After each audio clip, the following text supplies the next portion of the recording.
Wakey, wakey, everyone. Rise and shine. Solo adventure number 13. We're on the way. Currently stopped at the services because we had a little mishap as always. Charlie boy forgets something. I forgot the tripod. Can't believe it. So I stopped at the services to double check that I packed the spare one, which I did.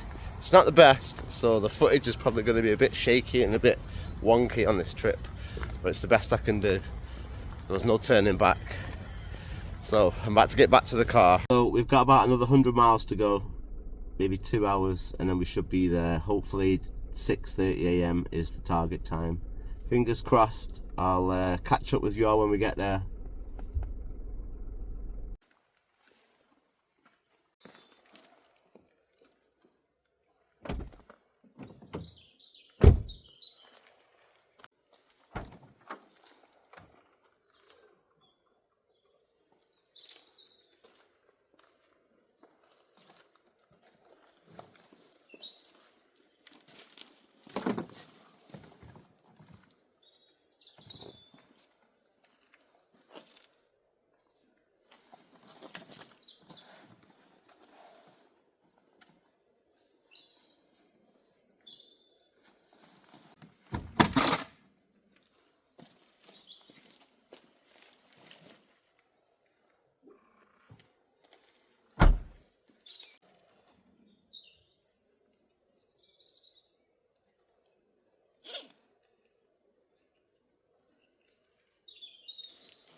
Make sure I lock this car door.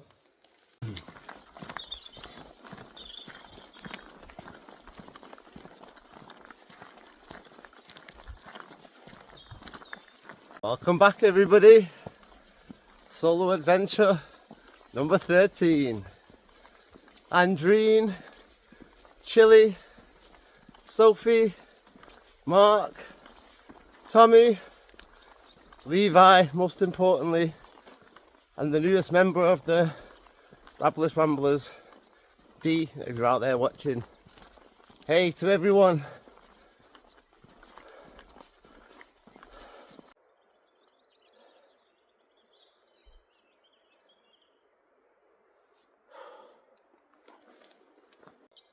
And we are back. Solo adventure number 13. There's a special edition. It's my little boy's birthday. Levi, you're going to be 3 years old. I cannot believe it. So tomorrow I've got a little birthday card, a little cake to light, a little story to read. Until then, we've got a hell of a long climb in front of us. I've got like 3-4 locks to pass. I've got 2 mountains to climb, and then we've got to find somewhere to camp. I'm hoping we can get all of this done in one day, but we'll see because it's a long way to go. Auntie Barbara, I hope you're doing good too. I suggest we get moving because I really don't know how long it's going to take, and I don't want to get stuck up on top of a mountain, pitch dark. I've got my tent and everything, as you can see. I've got my boat this time, so I'm going to try and do some kayaking. There's a lock down there. I don't know if it's coming through in the camera, but we're not kayaking in that one. We're going to try and kayak in a special lock that apparently no one's kayaked in before, so we'll see.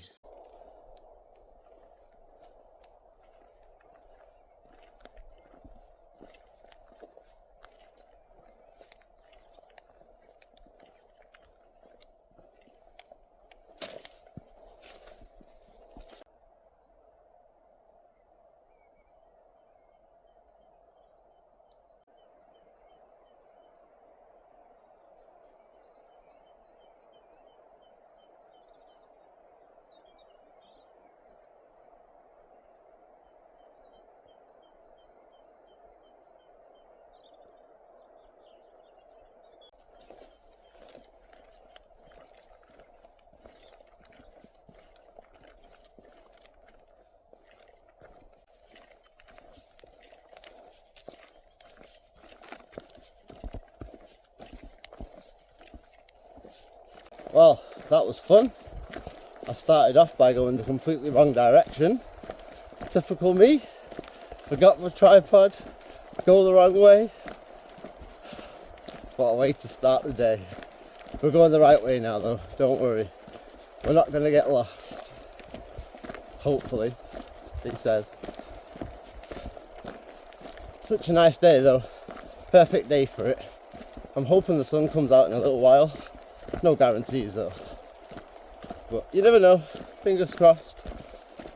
Ooh, that's a cool little bridge for me to cross.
How cool is this little bit I just found?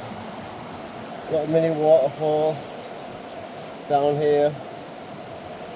And there's like a big pool of water right here. Like easily deep enough to swim in. Like if it was a super hot day, definitely get in here. Crystal clear water as well. Like I'll zoom in so you can see into the water. Mad. I'm only like 20 minutes into my hike and I found so much cool stuff already. Trust me to find all these cool places. Anyway, onward bound, we've got a long way to go.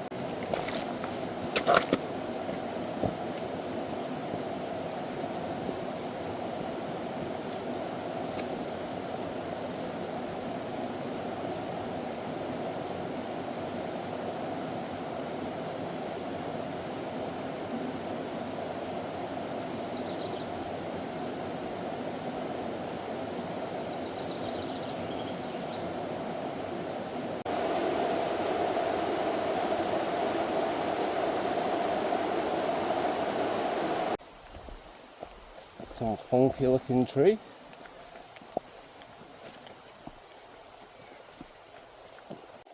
This bag is heavy.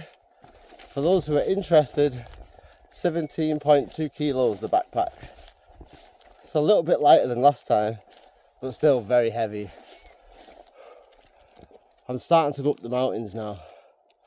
I'll flip the camera around so you can kind of see where I'm going. It's so hard to film with all this weight on my back. It's like, oh, I'm trying my best to.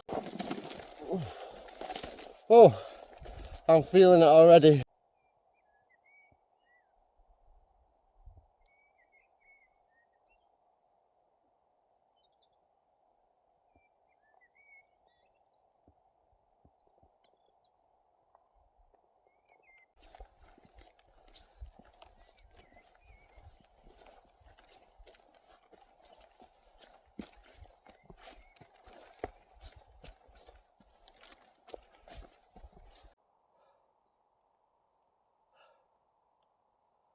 This view is crazy. It's just like a barren wasteland.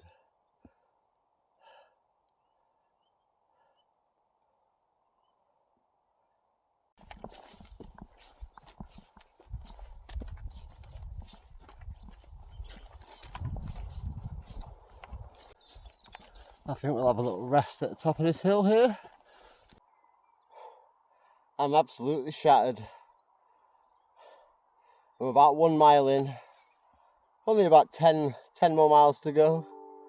The views are absolutely crazy though. Like, look at this. You can't even see from there, but I'll turn you around properly. I've got my little sheep friends up there. They're sort of like moving away from me, but they're moving the same way that I'm going. So it's just like, sorry sheep. I am shattered though, I'm knackered. After the last couple of trips though, I thought, don't overdo yourself this time. Just take it easy, take a break when you need it. I've got a bottle of Lucozade with me here to drink on the way, unlike last time when I didn't have a drink with me. And currently as well, I've only just got over COVID. I had COVID for like 4 weeks. That's why I've just been like off the radar. And now I'm straight back out as soon as I started to feel better. Obviously it's my little boy's birthday tomorrow. Levi, again, I cannot believe you're going to be 3 years old tomorrow. 3 years old. I wish I knew what you was into, what kind of little boy you are. I can only imagine. And I do think about you every day, non-stop, every day. You're always on my mind. These trips, I hope, just do the best to communicate how I feel about you and how much I'm missing you. And I just wish I could bring you along with me. Whew. I'm so out of breath. Don't worry, if you were here, Levi, I wouldn't make you carry anything, I promise. I promise.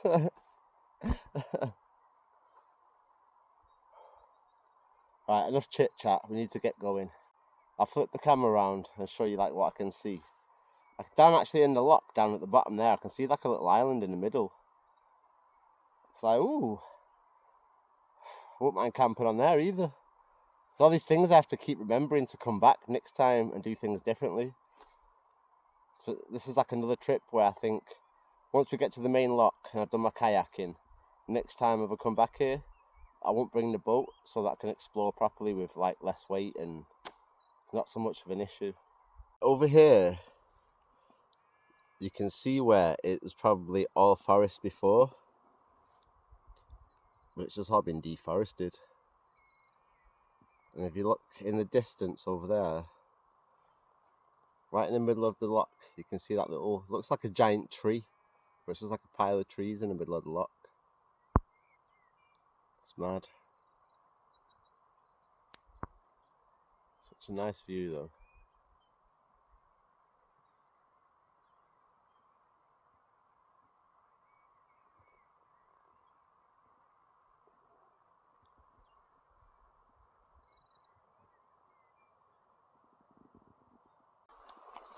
Just been thinking about different things on my hike. One of the things I thought I need to say is well done to my little sister for getting her a conditional offer into university. I'm proud of you. And your music on the radio.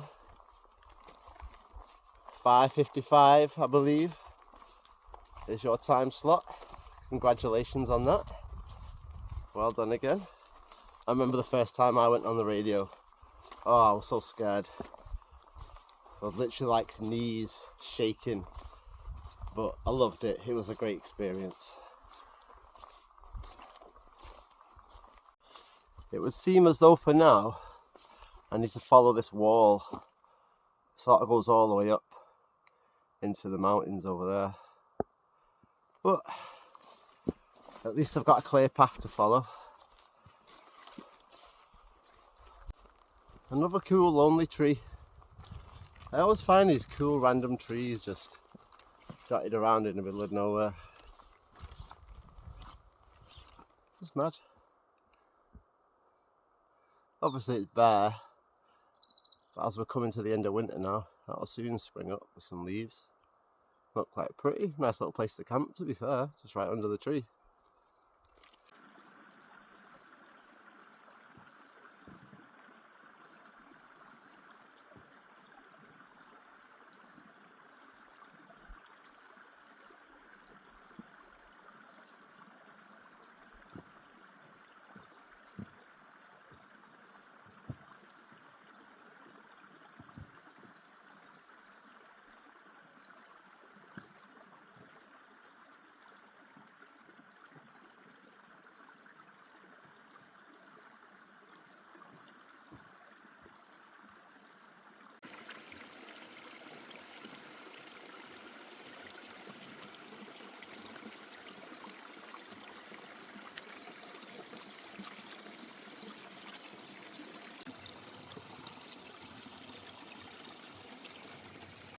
There's loads of these cool little like rivers, mini waterfalls coming down the mountains.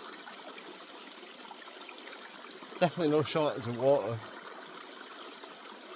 if you need a drink. Just a bit slippy to get over. Oh yeah, Rabless Ramblers, sorry to let you down, but hiking boots this time. I'm not getting wet feet again. Ooh, I can see a cool river in the distance. You won't be able to hear it from here, but see if I can point it out. You can't see it. It looks really cool though, but I'll show you when we get there. Like I say, I've got to apologise again for this tripod. The angle of it's not very good, and the length of it, so you know, do what we can with what we've got.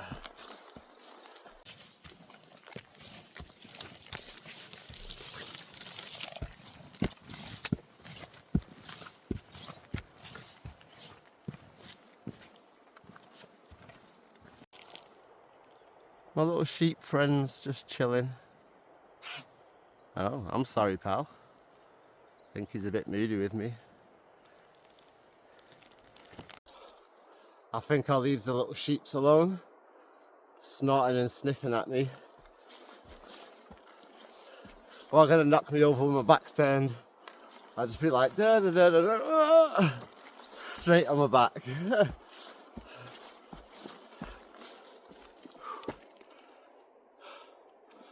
We are getting higher up though. As you can see, it's just all the way up. It's hard to tell on camera, it looks like I'm just going flat, but that's flat. I'm going up, up, up, up, up, all the way up. The views behind look good though. Just getting higher up. It's gorgeous, this place. I'm glad I came. This was a last minute decision. Everyone who spoke to me knows I had a few other places lined up. And then last minute I thought, oh, let me check this spot out. Searched it on the map. Thought, yep, that's the one. Let's do it. Everyone says I'm crazy, but it's got to be done. If no one's boated on this lock, I want to be the first to boat on it. Alright, let's go.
If you're looking for the views, I've definitely got them for you.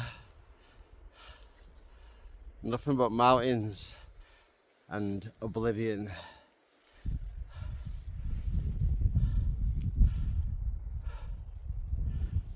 Oh, I'm shattered. When you first start these hikes, honestly, you're like, oh God, I don't know if I've got it in me. Then when you actually get out here and you just kind of stop for a minute and really absorb where you are, it's just like, is this for real? I'd do anything to have a permanent home out here in the wilderness.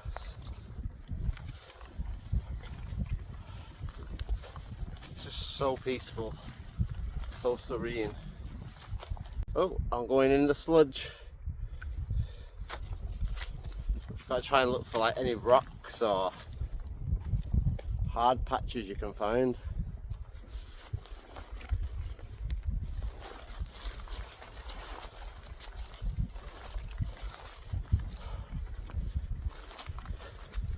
It's definitely all worth it though when you get out here, for sure. When you're older, Levi, even if it's just one time, I'm not saying you have to come out to any of these crazy places I've been to, but definitely get out at least once and just experience it for yourself.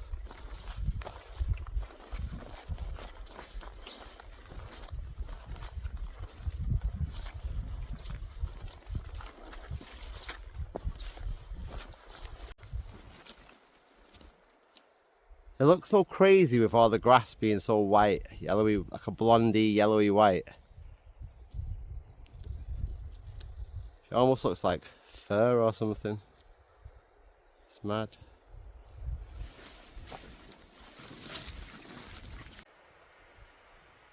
I just found a pile of frog spawn.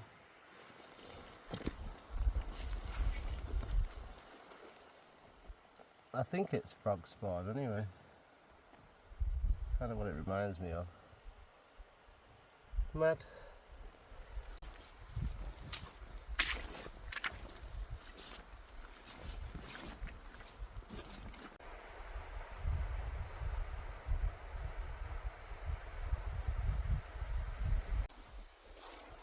Cool little river behind us here. It literally runs all the way through the mountain. That's like the biggest part that I've found so far. It kind of opens up. You could probably go for another swim in there as well. So many cool places. As you can see behind me, we've come for I think 2 miles so far. That's not too bad going. I think my average pace is like 2.5 miles an hour, although I very much doubt that. And the elevation, I think at this point, is like 700 feet, which is really not that high considering we've got 900 meters to go. So, woo, wish me luck.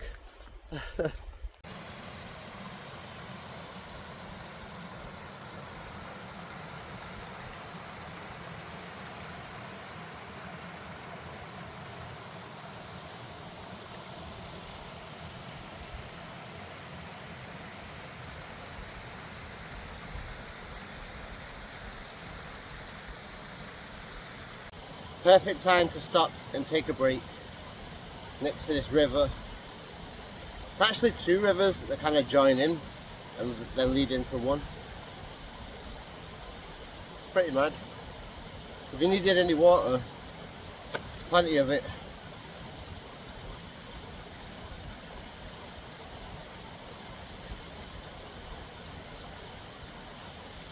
I feel like I've taken about 20 breaks already.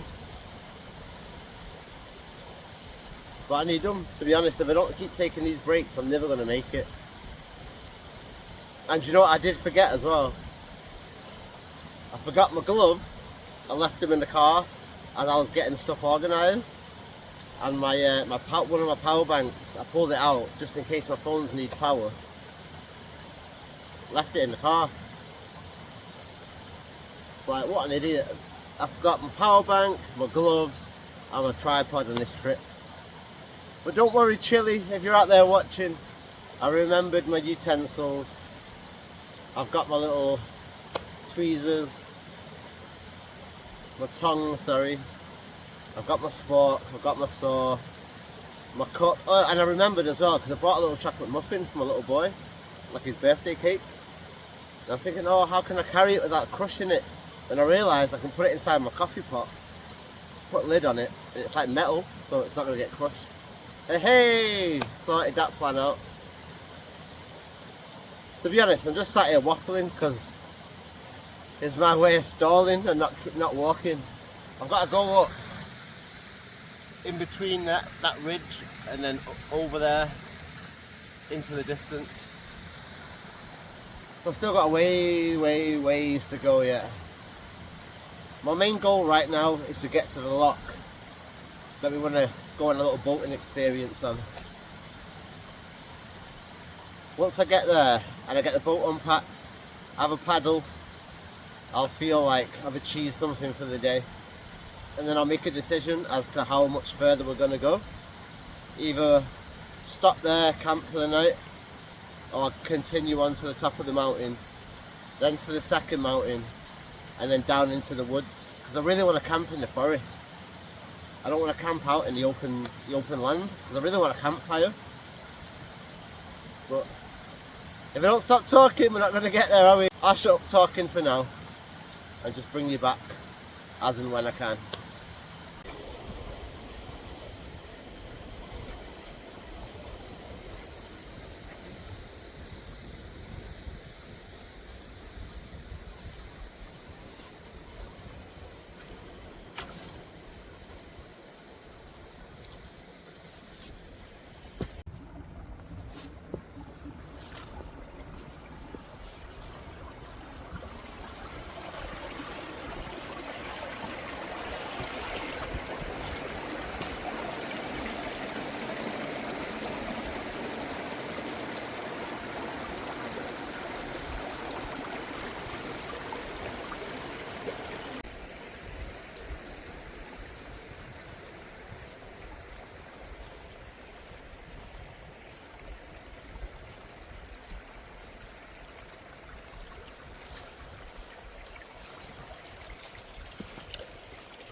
The views just keep getting better and better.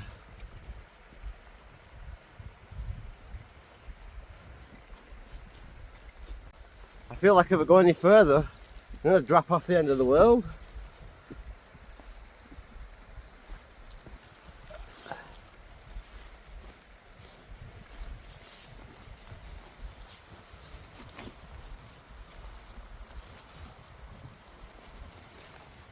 Look at this for a view. Every direction is nothing but mountains. We've come a long way from civilization.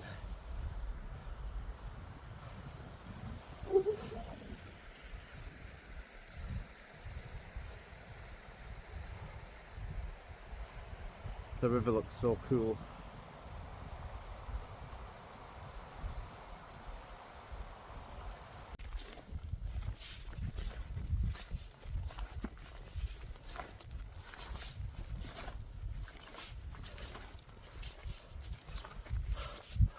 Woohoo! We've made it to the second lock.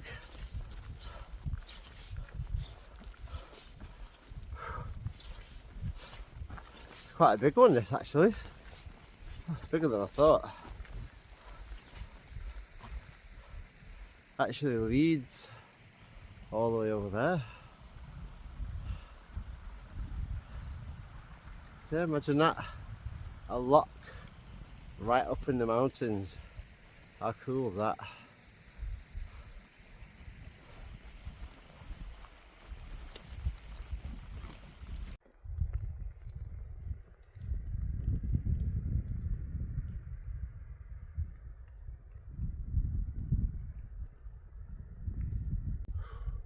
How gorgeous is that?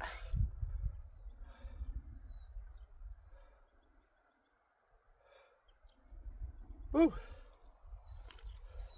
Definitely getting what we came for, that's for sure.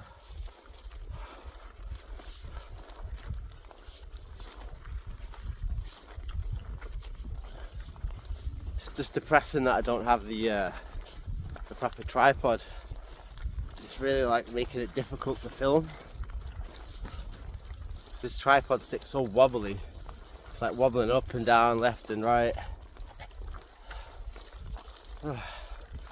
Anyway, let's not complain, shall we? It's a beautiful day. We're in a beautiful location. Stop moaning, Charlie boy. I hope everyone's good though. Keeping themselves busy while I'm out here on these crazy adventures. Can't believe we're on number 13 already. And a couple more weeks I should be off on another trip, because my mum's going to meet a sister. She's asked me to give her a lift, so I said yeah, I'd give her a lift. But seeing as I'm giving her a lift, I may as well get another camping trip in while I'm at it. Alright, I need to put this tripod down because I can't hold it and carry this bag. Oh, it's killing me.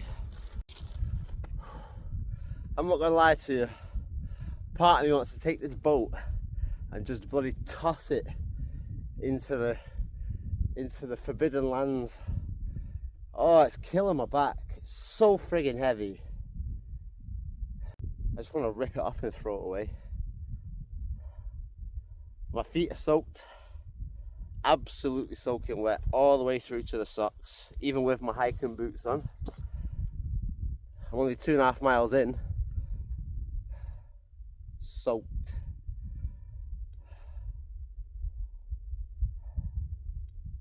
I need to rethink my gear again and buy some new stuff. It's so depressing. It's everywhere that I've walked so far has been an absolute boggy mess. Everything's just been a bog, like knee-high bogs. Pants are wet, socks are wet, shoes are wet. It's like, what the hell? Has that even been raining? Why? And it's any paths that it looks like people have been or sheep have been and stuff. That's the path you have to take. But that's all the boggy mess where it's been trodden down. And then everywhere else in between, like you can see all this grass stuff, you can't really walk in it because there's holes that could be as deep as up to your hips. So like you'll take a step and just be lost down into this hole. So it's like, oh God. Anyway, complaining again. Look, we're here at the second lock. No, sorry, the third lock. This is the third one now. And then the next one is the one that we want to do the kayaking at. I'll flip the camera on so you can have a little look.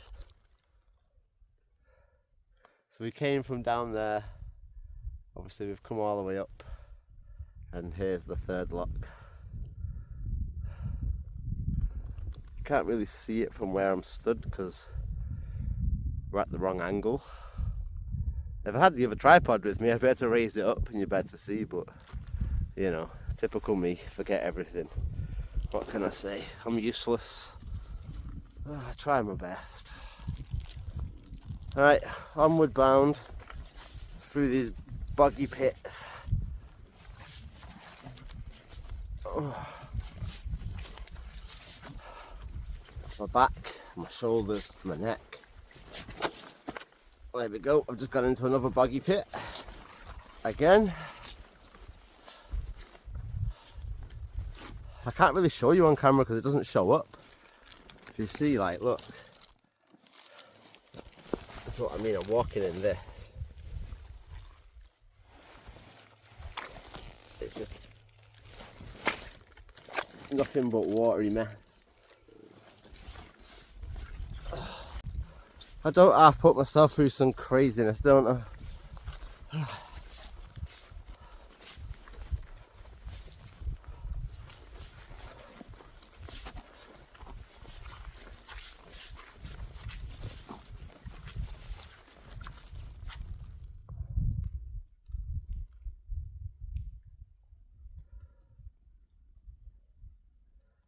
So peaceful out here. I'm the only one making noise, moaning.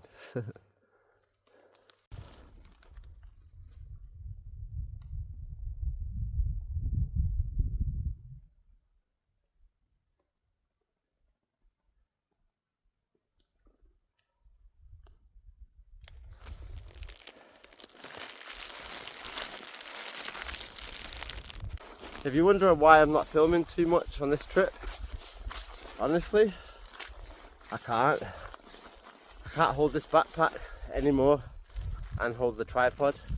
I need to put like one hand in this strap and one hand on the other strap and kind of hold it up to take the weight off my shoulders. It's too heavy, way too heavy for me. I can't take it. I'm so struggling, and I've still got a mountain to climb. Like, it might even be that mountain there that I have to climb. Still, well, I've got two mountains, but that's the highest one, I think. And we've still got to get the boat out, pump it up, go for a kayak, pack it all the way, then get up the mountain. So yeah, it's going to be a long day anyway. So I'm going to have to put this tripod down again. I mean, I'd love to sit here and talk and show you the views and stuff. It's kind of depressing that I can't. That's the whole point of me bringing you out here. I just can't do it. It's too heavy. Look at the state of this bag. It's a joke.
We made it!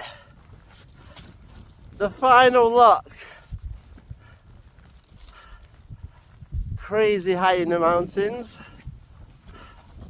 Look at this thing. How cool is this? Apparently there's a couple of crashed airplanes in here. I don't think I'm going to get a chance to see them.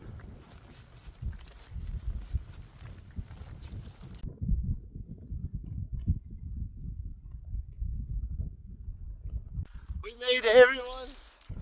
Oh my gosh! I'm absolutely shattered. Cannot wait to just throw this bag on the floor. I've not decided if we're going to go up the mountain yet. Here's the mountain. But I need a rest right now. So let me just get my bag down, chill out for a minute, and I'll come back to you. Ah, damn. The stinking tide's coming in. My foot's just gone so deep into a hole as well. Oh, that's so awful. Oh. We made it to the beach. A proper sandy beach. Now, if the tide wasn't coming in, this would be a lot bigger. And there's about 6 more points around the beach. Sorry, around the lock. that have sand on them. But for now I need to get this bag off ASAP.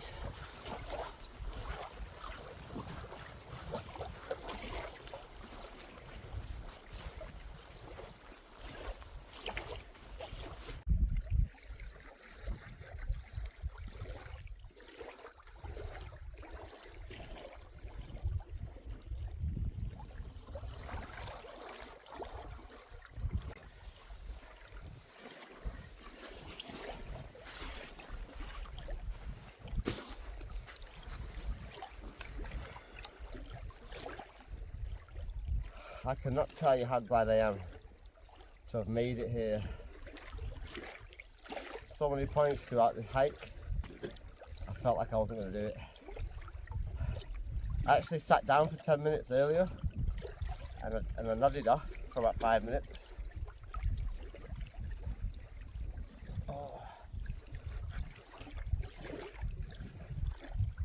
Oh, that feels so good to take that off my back. Only thing is now though, because I've been sweating so much, I'm gonna get cold.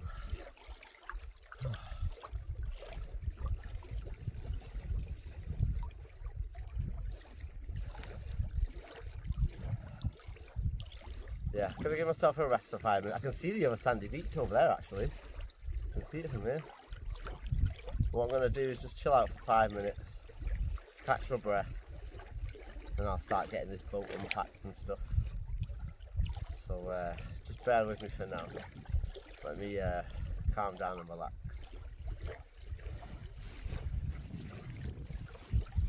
Oh. Oh. I can't believe I forgot my gloves. It's absolutely freezing right now.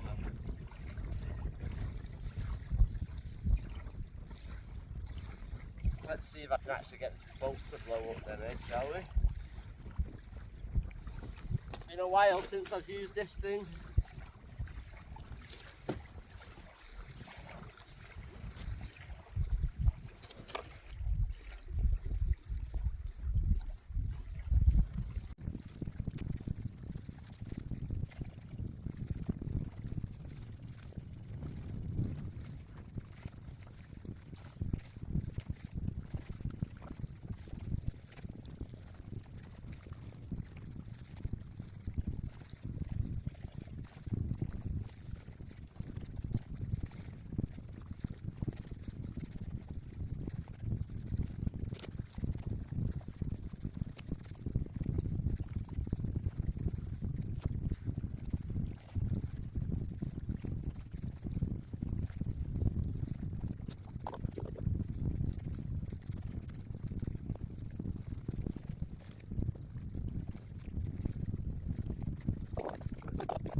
Guess what, everybody?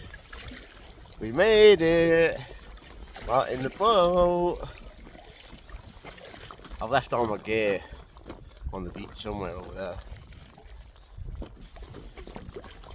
Oh, I'm so glad we're out in the kayak, finally. How long has it taken?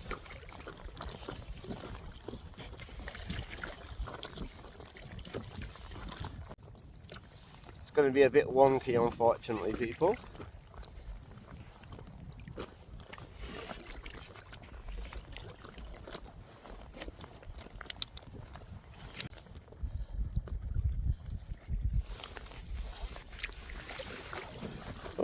fighting with the wind here.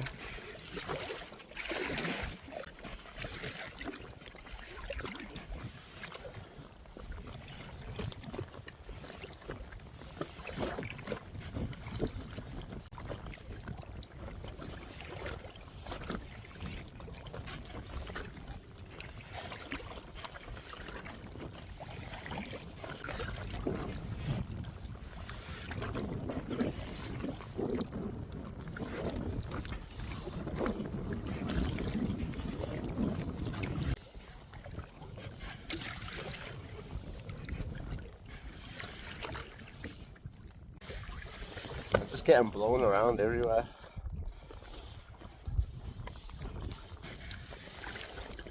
It's like the wind just happens to be blowing the direction I need to leave the beach from.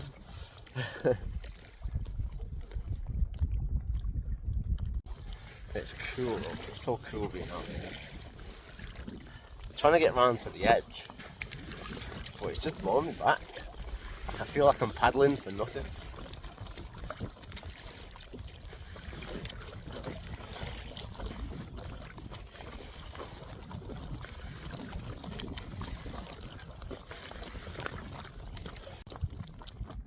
Yeah, I'm just gonna like drift over here now. Wind is crazy strong. I guess we are up in the mountains also. It's one of them things. I don't even have to paddle. Just let it blow me back to the beach.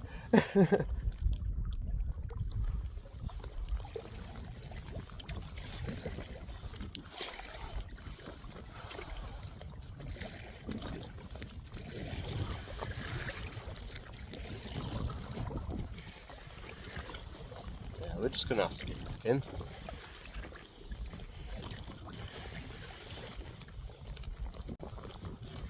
Sorry about the tripod, people. Brought the wrong one, obviously. Everyone's at home, sat in the living room. Well, it should be out here with us. I'm just fighting a losing battle here with this wind.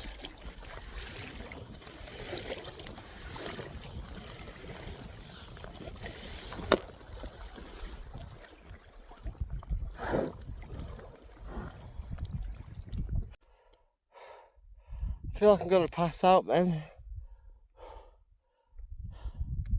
I'm starting to work my way up the main mountain now. I'll show you the view in front of me though, it's crazy. Look at this.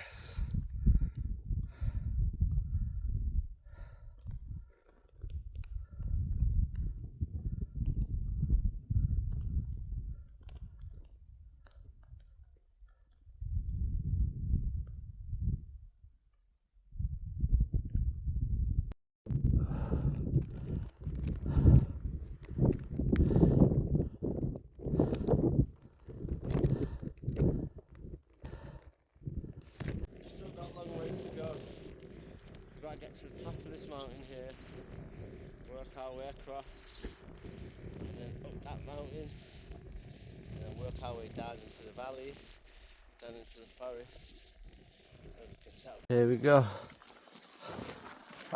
Oh, I think this is the last false summit before we get to the final climb. There's been about 10 fake summits on the way up here.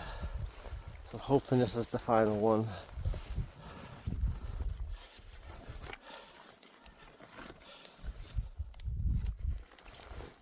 Oh, it's getting so steep.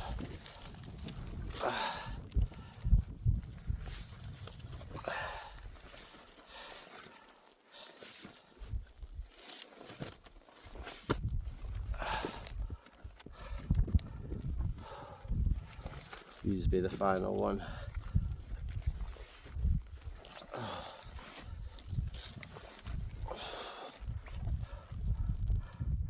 Yay!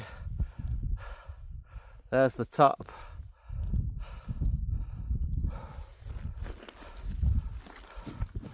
And that's where we've come from. Out there in the wild. We actually started way over across them mountains. and we've worked our way across past the 3 different locks over to this one, the final lock, and then we've worked our way up, zigzagging up to get to here for the final climb, which looks very far away. Well, last time you see me, I was climbing up the mountain, like just on my way to the very peak.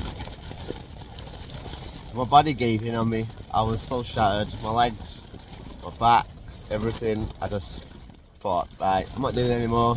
Pitched up my tent on the side of the mountain. Got myself some sleep. I've taken an hour nap. Woke up and the weather's changed crazily. Like, it's literally snowing, hailstony, winding. It was sunny when I went to sleep.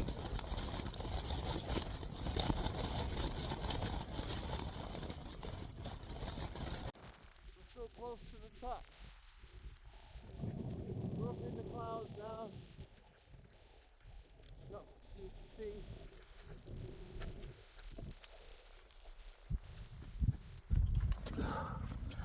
But we've made it. We've done it. We've climbed to the top of the mountain.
Made it to the top of the second mountain.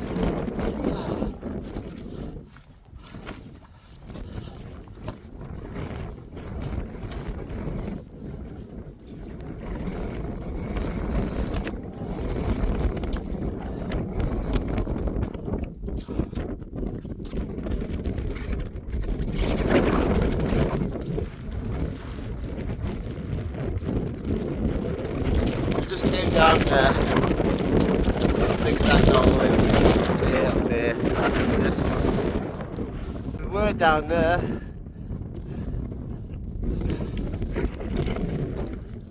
Woohoo! We did it! 2 mountains, 4 lots. Now it's time to get back down to the woodlands, set up camp, have some food, do the do. And then tell everyone about the disastrous adventure that we've had so far. I'll see you all soon.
Doesn't take long to get this tent set up, really, does it?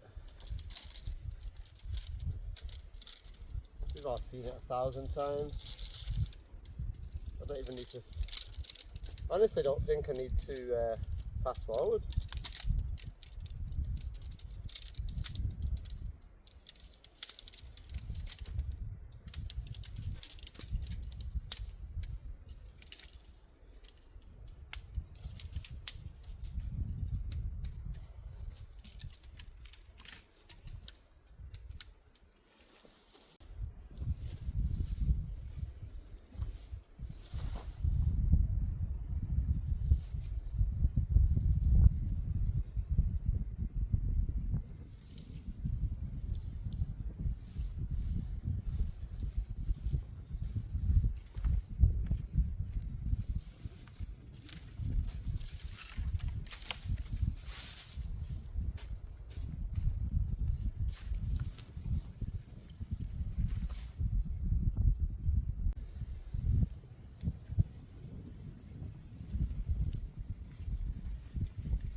Boom, there's home for the evening.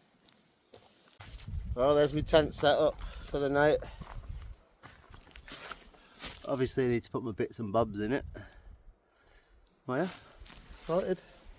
Plenty of space, keep me dry. A few bits in here to put away. Once you've got your tent set up, you can kind of relax then, regardless of what happens with the weather and stuff. Look at this, man. So unfair. Sun's out now. When I started this journey, it was freezing cold, clouds everywhere. It was meant to be sunny. And it's like now I've got to the end of the journey and I'm setting up my tent and stuff. Now the sun comes out after I've survived a blizzard, wet feet. Anyway. Look at this, man. So unfair. Sun's out now. When I started this journey, it was freezing cold, clouds everywhere. It was meant to be sunny. And it's like now I've got to the end of the journey and I'm setting up my tent and stuff. Now the sun comes out after I've survived a blizzard, wet feet. Anyway.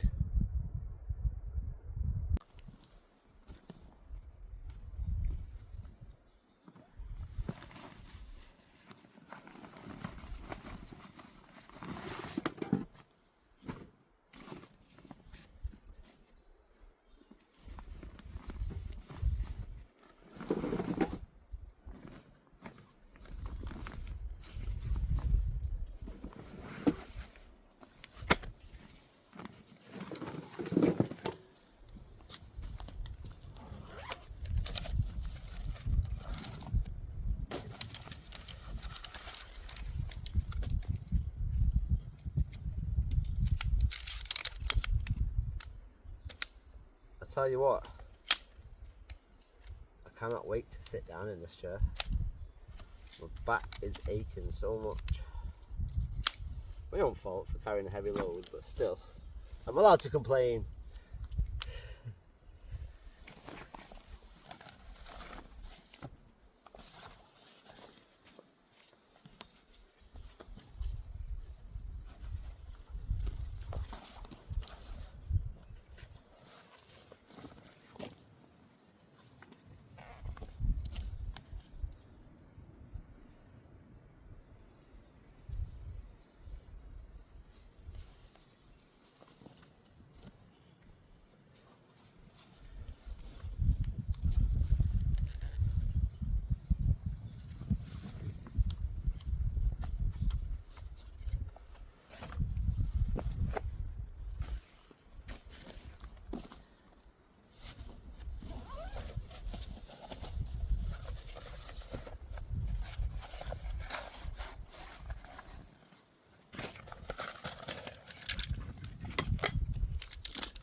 sort the bed out.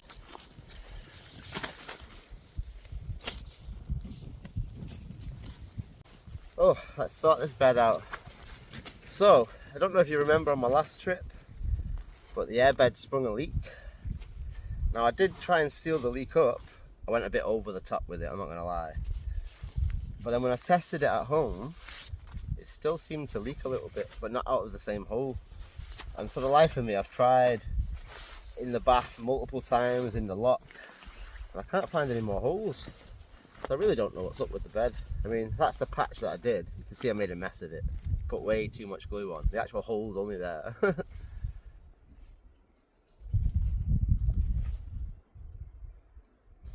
And pray to the heavens that it stays up all night long.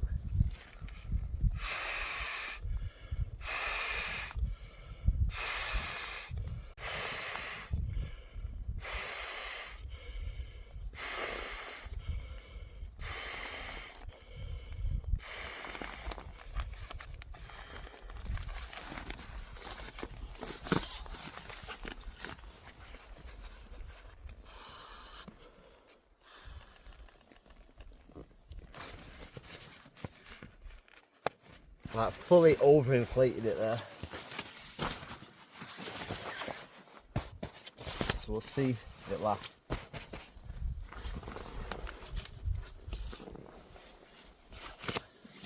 Fingers crossed. Anything's got to be better than last time when it was completely flat all night long. May as well have just been sleeping on the floor.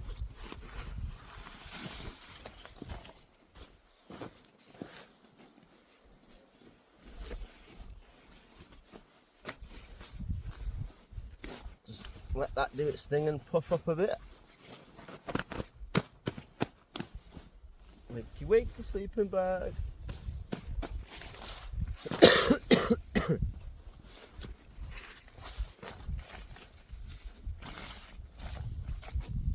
Alright, there you go. Bed's done, tent's done, tables, chairs up.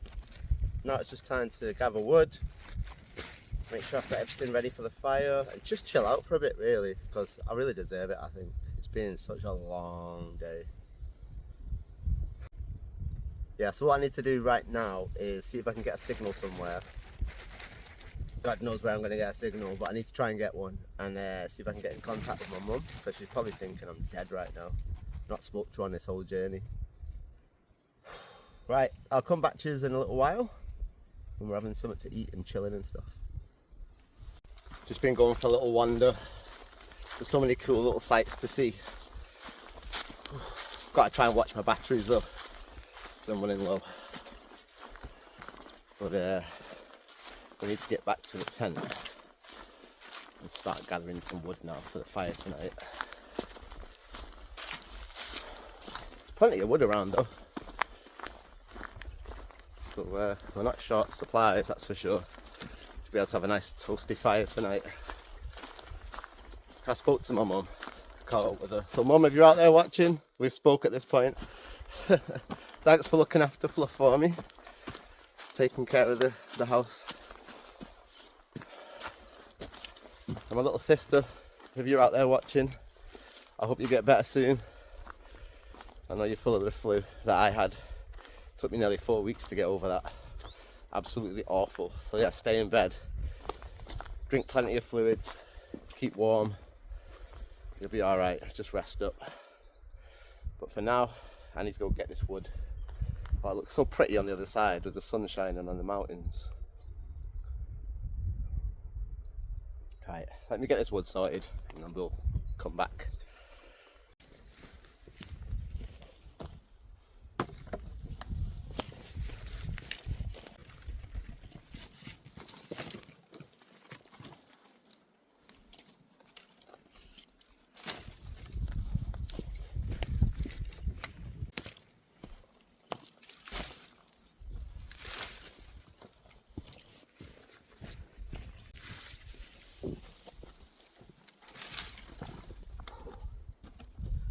Told you I've got so much wood. This is not even nothing. There's so much of it. It's bone dry. It's great.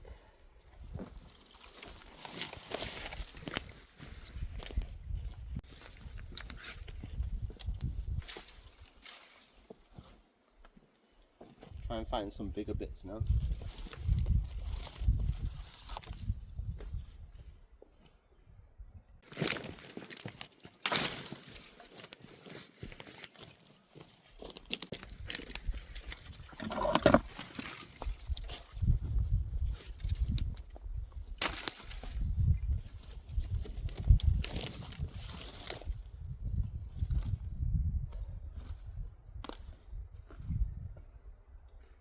Well, we've definitely got enough to get us started. I'm going to start processing this down, and I'll come back on the camera when I've finished it all, because I've got to watch out on the battery now. We're on the last few pieces now, so I thought I'd bring you back.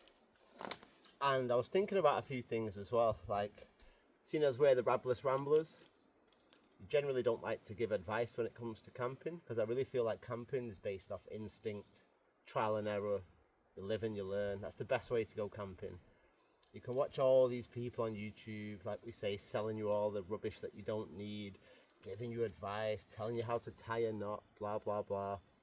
It's never going to be useful, and then the time that you do need it, you won't remember it or you won't have it.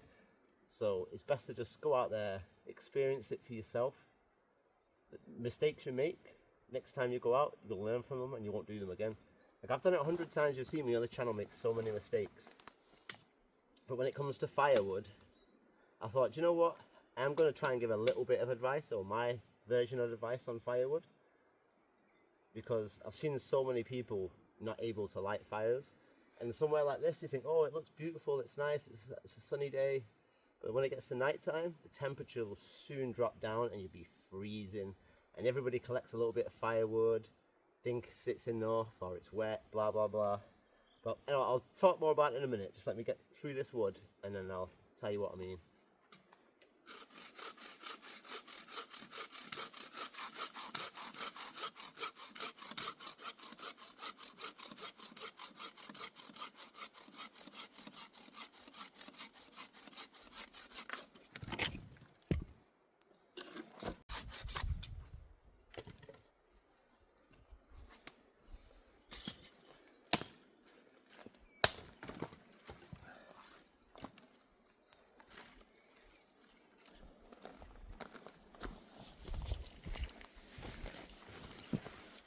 Right, so as I was saying with the wood, the reason why I wanted to talk about this is one of my friends told me that her son wanted to go camping.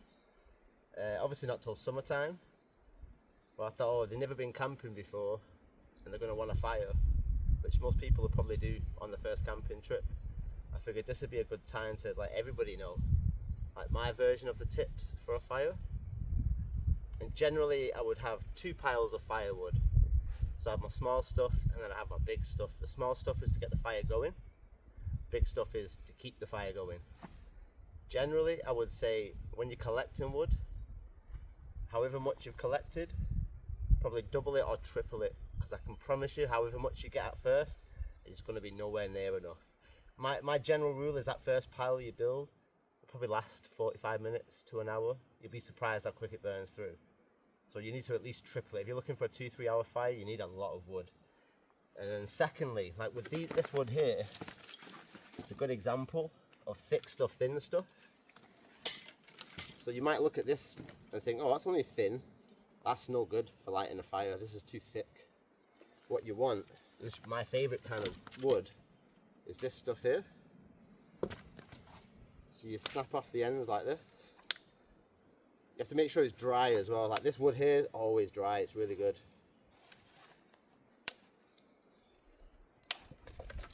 So I'll bring this close to the camera.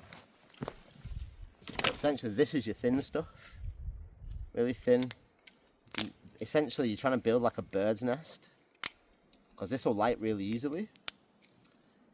And you can even go a little bit thinner than this. Like even pieces, a pile as thin as that would be good. Be even better. But luckily I've got 2 firelighters with me, so I can kind of cheat and use slightly bigger wood. But you might not have firelighters, so you're going to need the small stuff. And then your medium stuff to thick stuff would then be this. So this is the stuff you're actually going to use to light your fire. So for example, you put your small stuff on. I'll show you more because I've got my pile set up. You use your small stuff, and then once the fire gets going, then maybe move on to your medium stuff to really build up the heat, and then throw your large logs on at the end.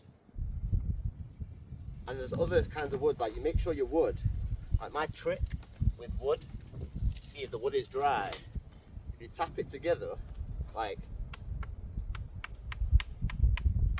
this is not the best wood to show you because it's really thin, so it's vibrating. But it makes a sound like a hollow sound. You know, like a xylophone, a wooden xylophone, like that tap. It makes a weird tap. Now when you have wet wood, it doesn't tap, it doesn't make a noise. You just feel it hit off each other, but there's no sound. So you kind of want that echo from the wood. And then there's other wood, for example, that's why I picked up this. There's some stuff I threw away. And it looks dry, it feels dry, but the actual wood is still alive. So you can see here when I tried to break it, it just wants to rip.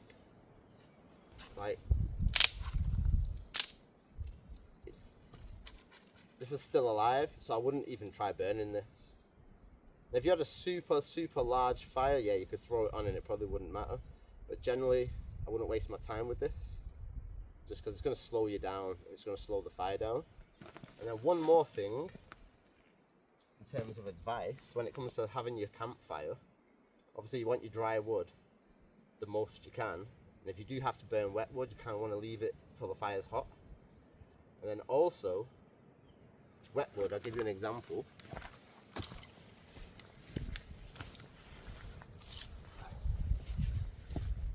Like this wood here. This wood's actually not wet, it's dry as a bone. You see how it's got this moss on it?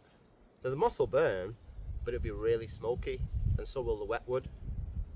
So bear in mind, anything like this or wet that you put on the fire, it will create a lot of smoke.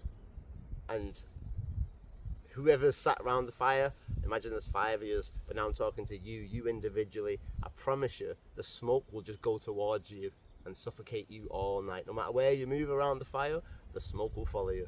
So your best bet is to just try and build a smokeless fire with dry wood. And if you can't do it, you can't do it. You know, sometimes you just gotta use what's around. But that's my Rabless Rambler advice. I know I've rambled on a little bit, but yeah, small stuff, medium stuff, and then large stuff.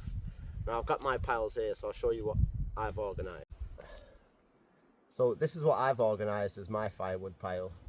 My small stuff here, that'll get it going, my bird's nest kind of stuff. I've got plenty there, I've really got more than I need. Then we'll move on to my medium stuff. This is the bulk of the fire really. And then we've got my large stuff here, but like I said before, will be a little smoky. So I'm going to wait until the fire's really hot with all this stuff before I put that on, because then it'll burn quickly and the smoke won't like drive me as mad. Now this, I'm sure to a lot of people, looks like a lot of wood. Now I'm going to guess that this is going to last about 60 minutes, if that, because there is a breeze coming in as well behind us, so that's going to help the fire burn quicker. So I'd say about 60 minutes worth of wood here. So this is just a good example for anyone out there building your fire. This is 60 minutes, so just bear that in mind. If you want 2, 3, 4 hours, you're going to need to quadruple this amount of wood. And really it's the thick stuff here, you want to get more of this, because obviously it'll last a lot longer. But unfortunately where I am, there's not a lot of really thick stuff. We're just dealing with medium-sized stuff. But yeah, there's my Rabless Rambler advice. Hopefully you take that on and it helps you with your fires.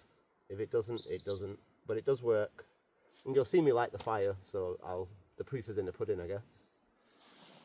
Seeing as we're on the subject of fires, I started building this fire pit. Like, someone's been here before and clearly had a fire. But this is one of the things why people don't like people camping out in the wild or anywhere, is they've just burnt straight through the floor. Now this area is covered in trees, so it's burning straight into all the roots. And if you're not careful, you can cause fires like under the ground with the roots. And then just behind me, down on the hill, I don't know if you can see it on the camera, but someone's had a fire on the side of the hill as well. Same thing, they just burnt through all the floor. Now I've been around and gathered up as many rocks, small rocks as I could find as a base. Now, rule of thumb is generally don't ever use wet rocks around the fire, because when the fire gets hot, it creates steam inside the rocks and the rocks can explode. For the most part, and even if the rocks feel dry, they can still be wet on the inside. I'm hoping these will be alright, because it has been dry, apart from that little snowstorm. But I'll be honest with you, that snowstorm I think was just up in the mountains. I don't think it was down here. I think it was just because I was so high up. What I'm going to do as well though is I'm going to go and try and gather some more rocks, some bigger ones, and see if we can build a small wall. Because the breeze is sort of coming in this way and this way. Let's see what we can do. Fingers crossed.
Again, this is just trial and error really.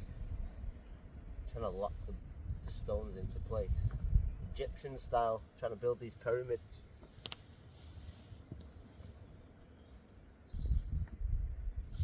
There we go, I think that'll do.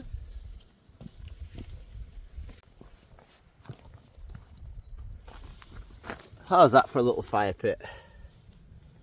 Eh? Should keep a little bit of the breeze off at the back and the sides. Stop the fire from burning through to the floor. I'm happy with that. So yeah, that's Charlie's Rabless Rambler advice when it comes to fire pits. Collecting your firewood. See down there? I'm gonna point my hand there. Someone's lit a fire there. Just burnt the whole side of the forest floor. Don't do it. If you're a young person going out camping, do not set fire to the forest because it just get blocked off, it'll become private land and then none of us will get to go out camping. So just take your time, do it properly. And if you can't be bothered, just don't light a fire. Simple. You don't always need a fire, like especially when it gets into summer. Probably won't even need one. But still, I know it's kind of like, it creates the vibe, doesn't it? But just, anyway, be careful, take your time, be responsible. Yeah, that's it. I am going to get myself something to eat though now, because I'm absolutely starving. I'm thinking chicken tikka, one of my little packets, Rabless Rambler meals, because I've literally not eaten all day. I've had a packet of, what they called? Chubba Chubs, some little orange sweets when I was up the mountain. Oh, it feels so nice to sit down, I tell you. Got me cup, gas, my stove, and it all worked perfectly fine last time, if you remember correctly. So I only brought one bottle of gas with me this time, because one was enough. So let's see if it works just as well this time.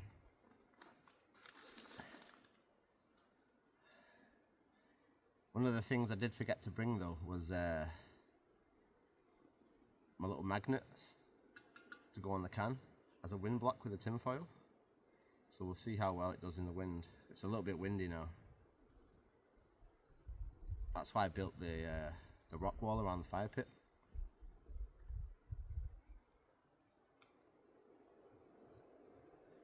We'll be able to make it work regardless.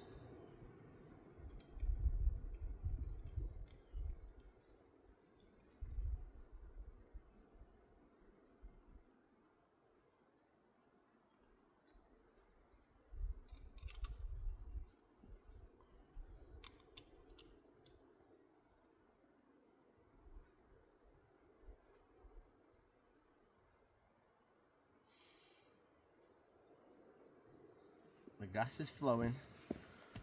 I'm going to stick it down here and hope that this table can block some of the wind.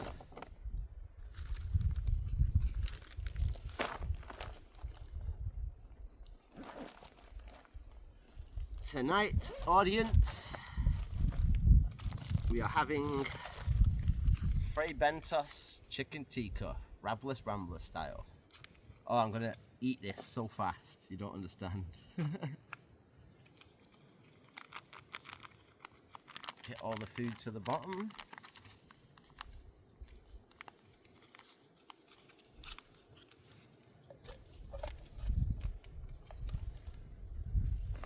My mountain water, we're running low though.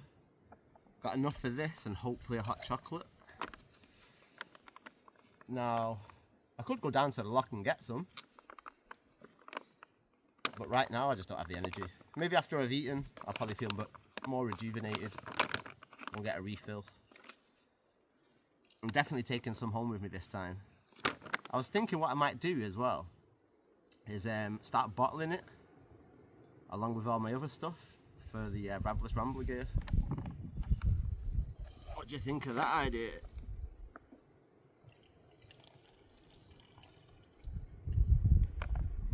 Just enough for a little hot chocolate. But no trip would be complete without a can of iron brew. And you know this, man.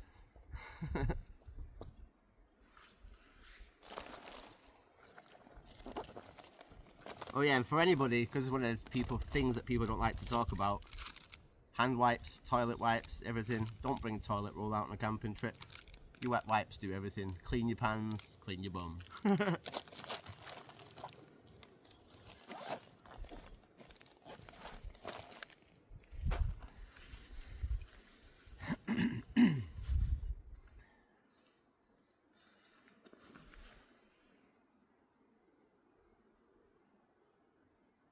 Oh, before I do that, same mistake I always make. Forget to lift the handles off.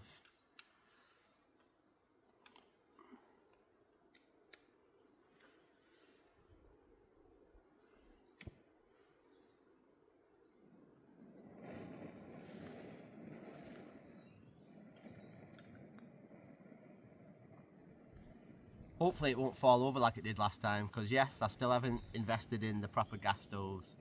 But I've got like 4 of these gas bottles left. So when I've used them up, then I'll get the new ones.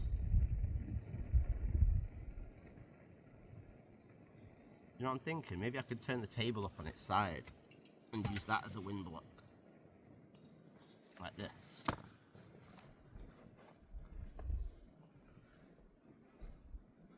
That's better.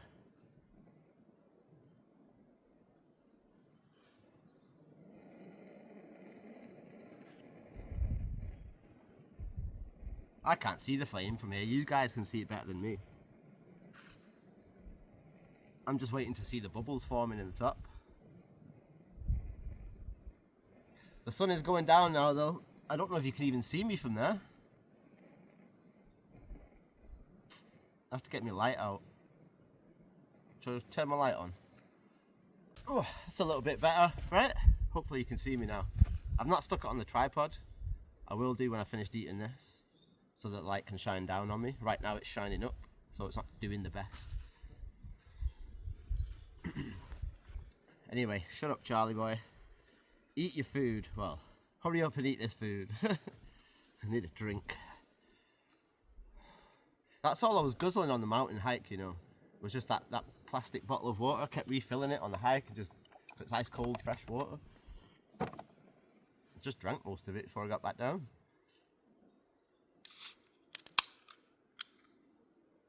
It was literally from the tallest lake mountain you could find the last time I filled up. It's like, you cannot get any fresher than that.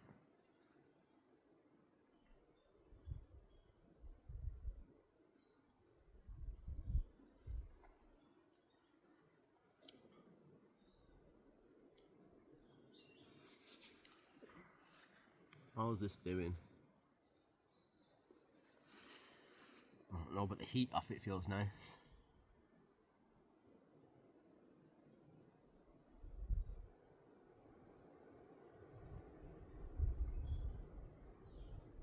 Yeah, so as far as the Rabless Rambler gear goes, I reckon sometime maybe next month, maybe the month after, I'm going to start having some gear that I can start promoting. I've got all the logos and everything organised now.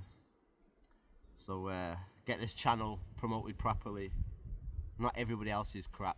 Real gear, trial tested. We know what works, we know what doesn't. Obviously, as far as camping gear goes, it's going to be a little down the line before I can start doing that. But obviously I can start with t-shirts, hats, stickers, mugs, all the basic sort of stuff. But I'm going to do it by myself though. I'm not going to go through one of these companies who ship it out for you and all that. Everything's going to be like hand done. Rabless Rambler style, I guess.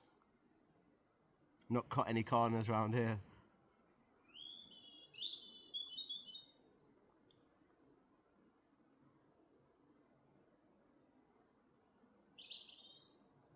We go all in or not at all.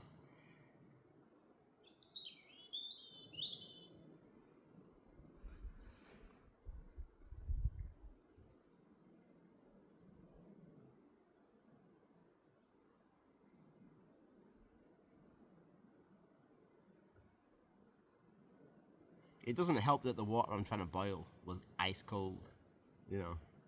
Trying to take it from like -2 up to 100 degrees.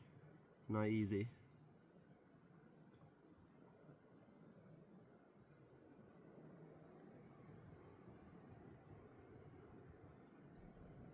As far as lighting the fire goes, we will light it soon. Just not yet, because it's still too early. Sun's gone down, but it's not fully gone down.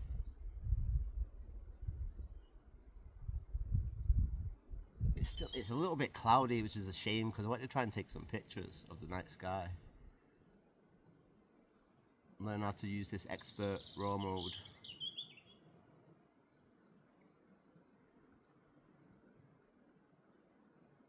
It's a beautiful location though.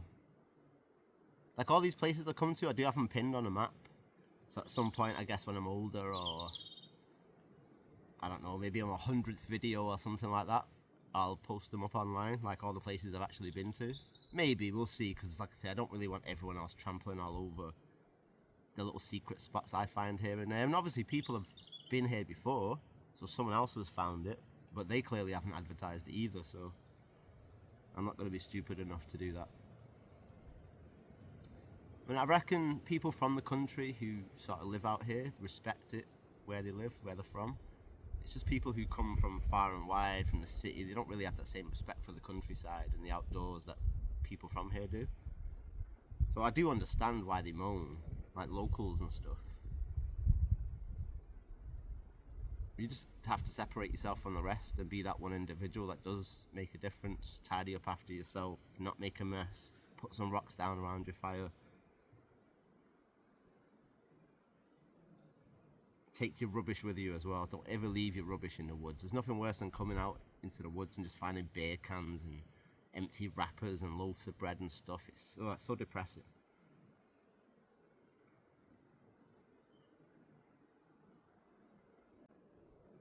I've had to go one step further and use this as another shield on this side, but it is working. I can see the steam coming out the cup now. The wind's just kind of blowing in every direction, so not really much I can do.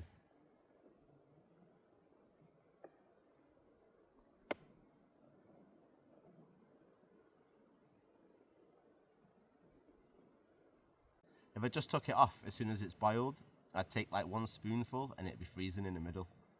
So you just gotta be a bit more patient and like kind of burn halfway through that water. Like I say, this is my own fault really, because I've got the wrong gas stove. Or gas bottle, should I say. If I had the proper one, I could put my little wind block around it. We are done.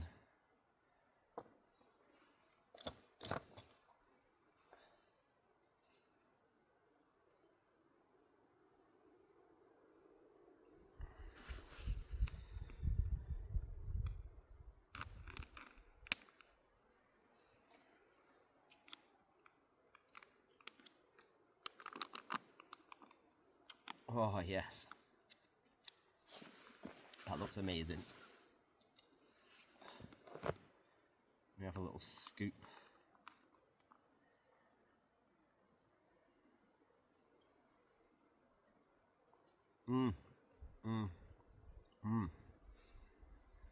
First meal of the day. Bon appetit, everyone. Levi, Daddy loves you. Always thinking about your little man. Everyone else, I'll catch up with you in a little while when we light this fire. But right now, I'm going to eat, kick back for half an hour. And just let this pleasure soak in. I'll see you all soon. So we're back, and my food was delicious. I mean, it looks like I've just eaten it, but it was actually like over an hour ago, an hour and a half ago when I finished eating this. As you can see, it's gone pitch black now, totally. It's about 9:30. Last time I checked, it was 9:30. So yeah, the day has been a long, long day. I've got some information as well about the hike that I did, if anyone's interested. I used this little app to record like information about the route. So, let me see. I did 9.58 miles in total. I thought it was 11, but it's 9.58. And it took me 4 hours, 23 minutes in total to do my little loop. But that doesn't include when I took my little hours sleep, when I was in the kayak, all the little breaks. So it's probably a lot longer than that. It's probably more like 7, 8 hours. Something like that. I said my average speed was 2.2 miles an hour, so that's pretty interesting. My maximum height that I did was 2,650 feet. So pretty high, pretty decent.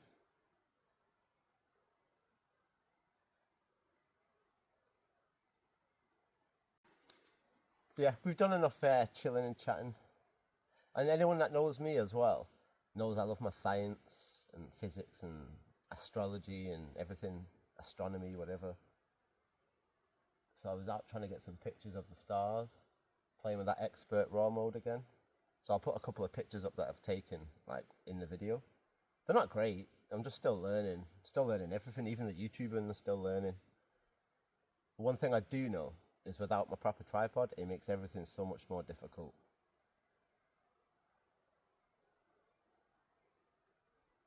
That's like I was saying earlier about trial and error, learn from your mistakes. All the mistakes that we did in the early videos led me to eventually having that tripod set up. And I can't believe I went and forgot it. Back to the original, the pink one, if you remember, back from the Ben Nevis video. All the way back to that one. But anyway, I think it's time we get this fire lit because it's getting cold now. It's getting late. Oh, there's a cool formation of stars up there, just distracted me. Anyway, yeah, it's getting late. Let me just double check the time. Nope, it's actually 10:30, not 9:30. I was watching an old Top Gear video, the Polar Expedition. So I've watched that while I was eating my food and chilling and stuff. So time's just flown by. But yeah, I'll get this fire lit. And as we do, Rabless Ramblers style, I brought my firelighters with me because I don't like to mess about. No fire steel and all that rubbish here. Just get your fire lit, get warm. That's it. We're not here to play games. Put a couple of these blocks in.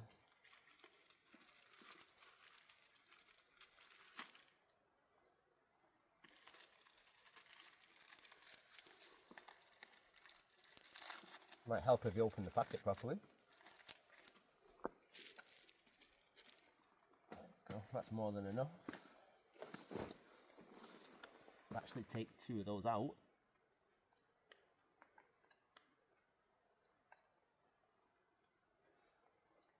You can put them in the middle between the little bird's nest that I was talking about. So like here, nothing fancy, just get like a nice little pile of your small stuff. Nice small dry twiglets.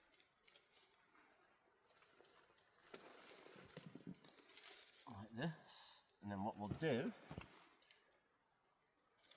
is just stick another couple of these cubes on the top. Like that. And then we'll pile some more on.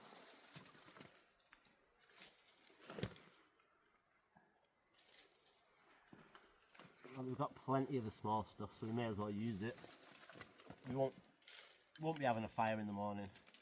I've got some sausages for breakfast, so I'm going to fry them up and then open Levi's card and read a little story to you all. I hope you don't mind. Levi, mwah, I love you so much.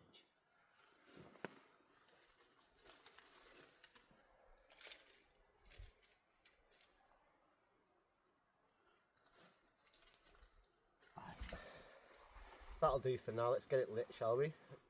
And then as it's burning through, we'll pile more on.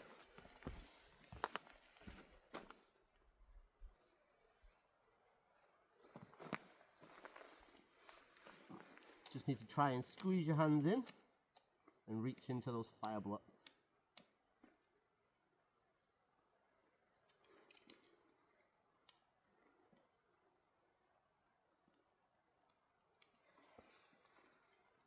Not too hard, not too shabby.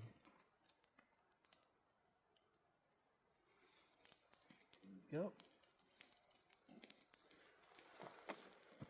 It's as simple as that. It's how you light a campfire.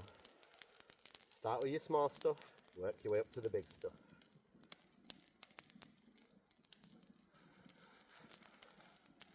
Just let that kick in for a sec.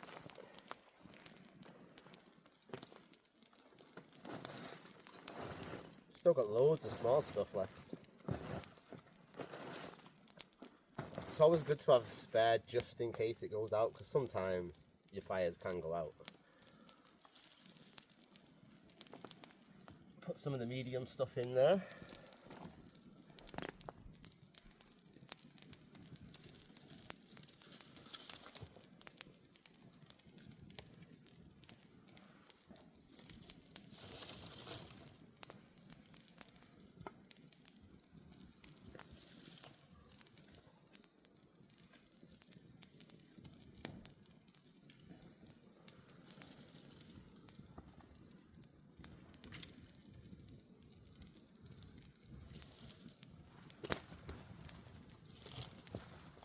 And then put one of my big logs on just for good luck.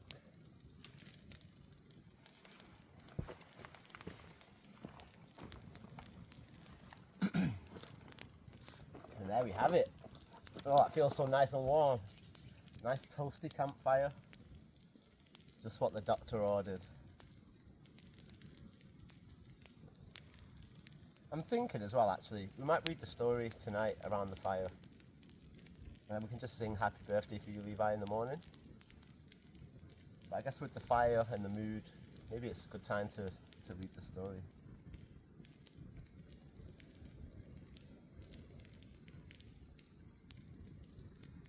So tonight, Levi, the story I've chosen for you is the tiger who came for tea.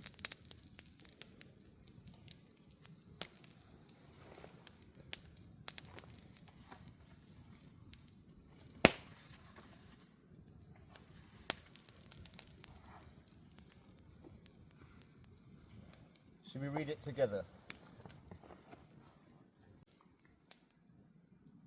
Once there was a little girl called Sophie, and she was having tea with her mummy in the kitchen.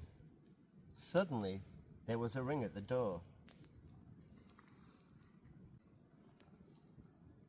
Sophie's mummy said, "I wonder who that can be. It can't be the milkman, because he came this morning. And it can't be the boy from the grocer, because this isn't the day he comes. And it can't be Daddy, because he's got his key. We'd better open the door and see."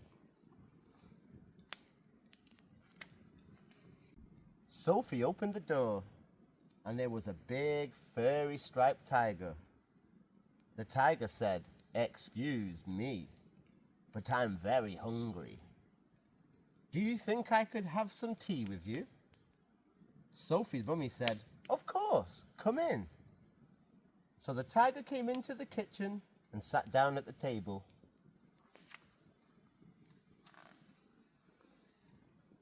Sophie's mummy said, "Would you like a sandwich?" But the tiger didn't just take one sandwich. He took all the sandwiches on the plate and swallowed them all up in one big mouthful. And he still looked hungry, and Sophie passed him the buns.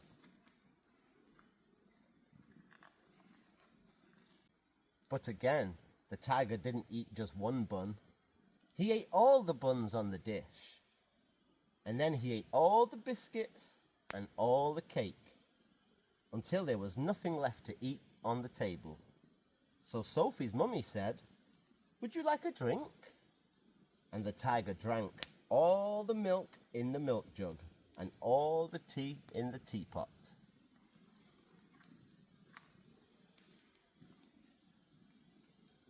And then the tiger looked around the kitchen to see what else he could eat.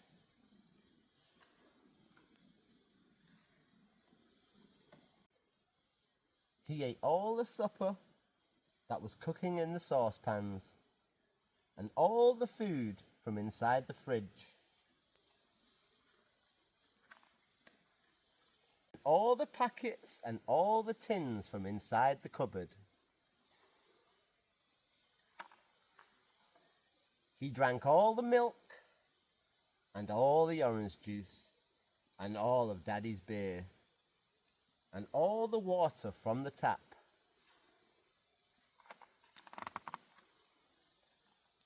Then he said, "Thank you for my nice tea. I think I'd better go now." And then he left. Sophie's mummy said, "I don't know what to do.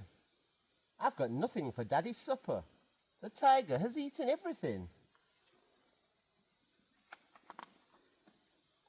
And Sophie found she couldn't have her bath because the tiger had drank all the water from inside the taps. Just then, Sophie's daddy came home.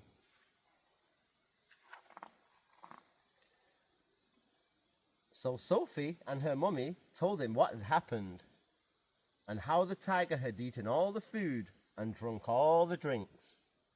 And Sophie's daddy said, "I know what we'll do. I've got a very good idea. We'll put on our coats and go to a cafe."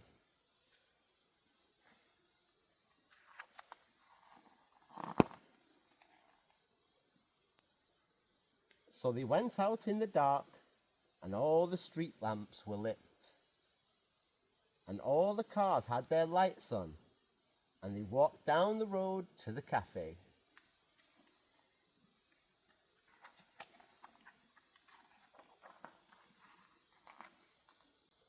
And they had a lovely supper with sausages, chips, and ice cream.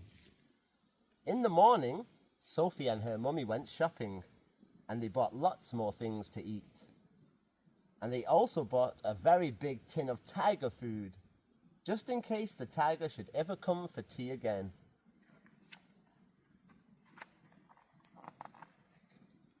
But he never did. That's the end.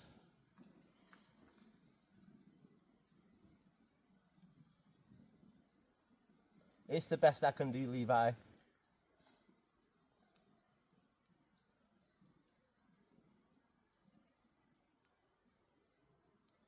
I hope sometime in the future, when you look back, it means something to you.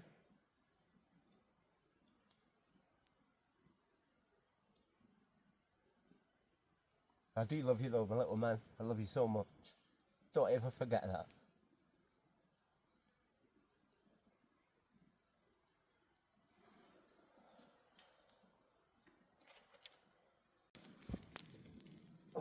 Right, enough of the tears.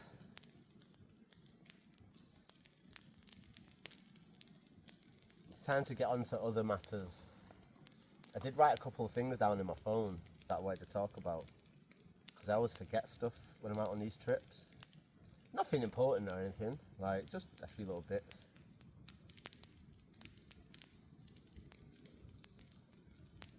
Obviously I spoke about my little sister getting into uni, so congratulations to you. Well, she got a conditional offer, sorry, but we know she'll pass, so she'll get in, so congratulations, Zara. And the other two things, there's a few more things on my list, but two things I want to talk about is two fights that are upcoming, two boxing fights, because you all know I love my boxing. Now, let's start with Chris Eubank, Conor Benn. Who have you got? Who do you want to win? Why do you want each one to win? My personal preference is Chris Eubank. Now, he's not everybody's cup of tea. I don't per se really like Chris Eubank, but in the run up to this fight so far, apart from the egg slap, but come on, the egg slap was amazing around the head. It was hilarious. I never thought he had it in him. No, but with Conor Benn, up to this point, like running up to the build-up of it, he's just been so arrogant and obnoxious, and I just don't like it. And I generally wouldn't like Chris Eubank, but he's just being more chill about stuff, so I really want him to win. I think he's going to win. The weight difference, if I had to put money on it, I'd put my money on Chris Eubank, but I'm not a gambler, so I won't be betting. I'll definitely be watching, though. And then the other fight... Oh, there's a giant moth. I don't know if you can see it on the camera.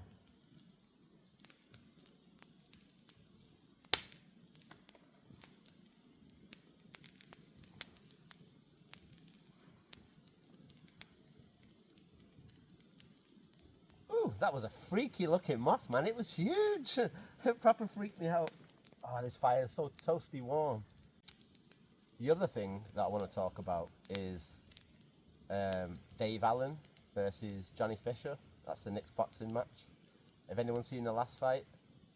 If you agree with me, that is. Dave Allen won that fight. Johnny Fisher did actually win. I feel like Dave Allen got robbed. So the rematch coming up, it's like I'm rooting for you, Dave Allen, if you're out there listening. Come on, man, you can do it. I've been watching your videos, your daily posts. You seem motivated. Just come on, man. Let's get this victory. You deserve the big money fight now. Fluff, my cat Fluff, he turned 9 months old this month. He's getting such a big boy. Like, I was just like messing with him, wrestling with him the other day, and I noticed like with his paws, I need 3 of my fingers to like match up to his paw. Well, it's like 2.5 of my fingers, but his paws are huge, and you think, oh, you're only 9 months old, he's growing so much, so fast. That moth's back again. He's crawling on the camera, so if you see him whizzing past, you know what it is. It's not a monster, but it's a monster moth. Poppy Bear, where are you?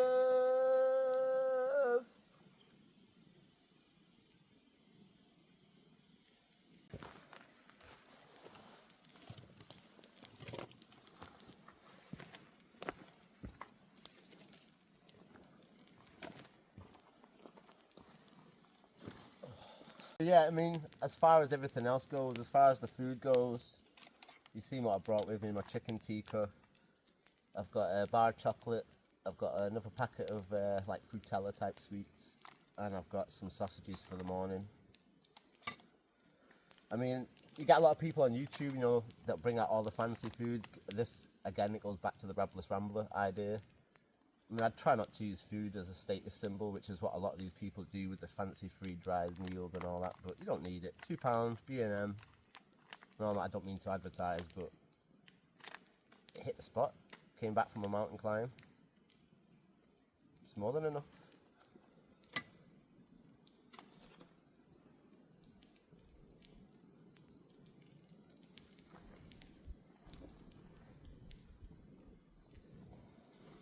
I do actually have a nice little cheeky surprise though to eat. I forgot that I packed it into my food bag. I bought it actually a while ago. Is protein pudding. You think, ugh, but it's a warm protein pudding, like chocolate. It's kind of like a chocolate custard. Just need to add hot water to it though, and you've got yourself a nice hot chocolate pudding. So I'm going to make that now. I need 150 mils of water.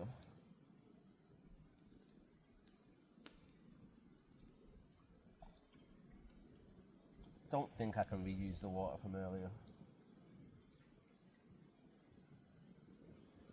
Obviously boiling it in these packets. I know people do reuse the water, but I don't really trust it with all the ink and stuff on it. It's probably not a good idea. This was meant to be for a hot chocolate, but actually I might still be able to get a hot chocolate out of it. I only need 150 mils, so we'll see what that is in the measuring guide. Where's 150 mils at?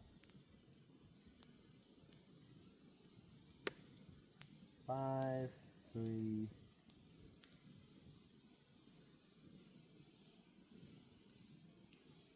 Oh, I see it at the bottom. It's not a lot of water at all.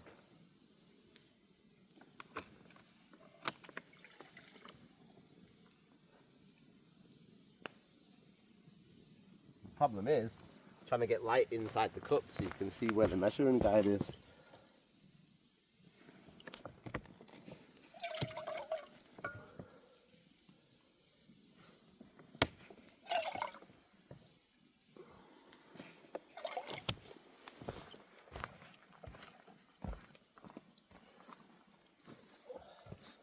Well, if we do get a hot chocolate out of this, it's going to be a small one, that's for sure. But that chocolate pudding sounds delicious right now. So we're going to have some chocolate pudding.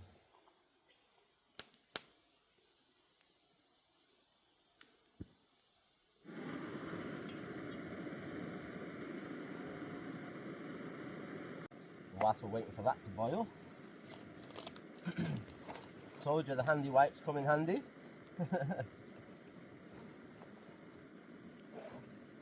I need to clean the spoons.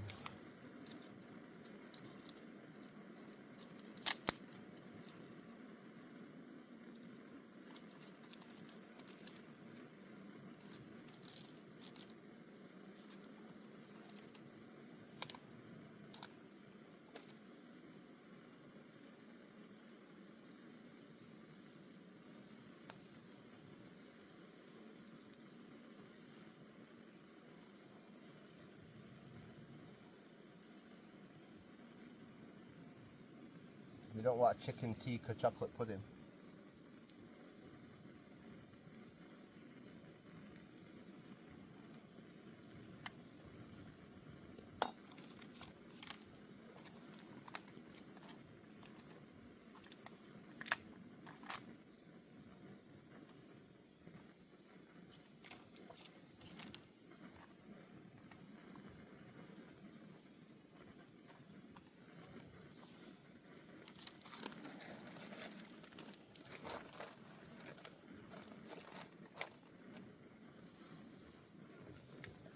some more wood on this fire.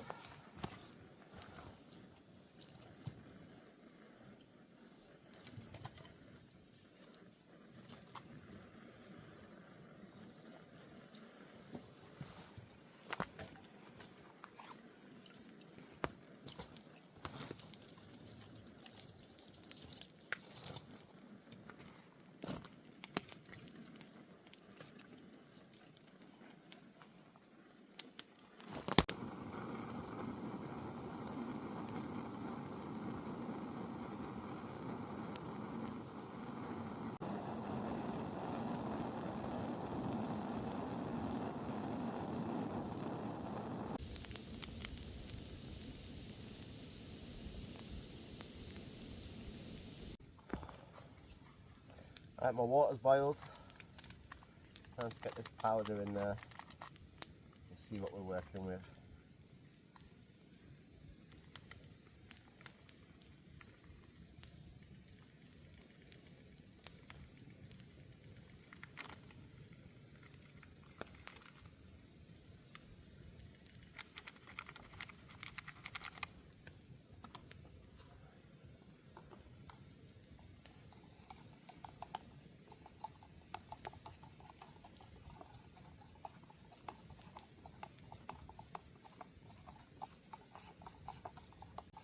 Ooh, this fire is toasty.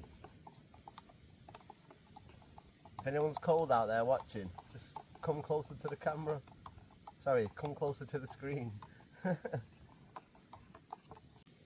bring it over to the camera and see if you can see it. Don't know if it'll show up, because I'm this close to the camera.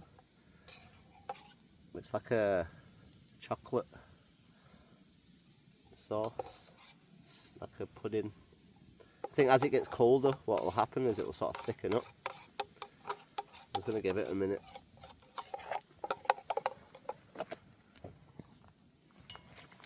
Not quite hot chocolate, but it's hot chocolate pudding. I mean, beggars can't be choosers, right?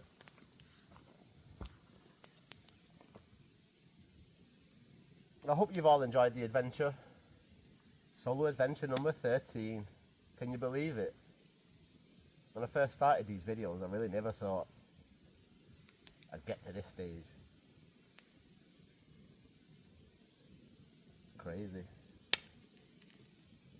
But yeah, definitely next time we come out, I promise everybody to remember the tripod. I'm going to glue it to my rucksack.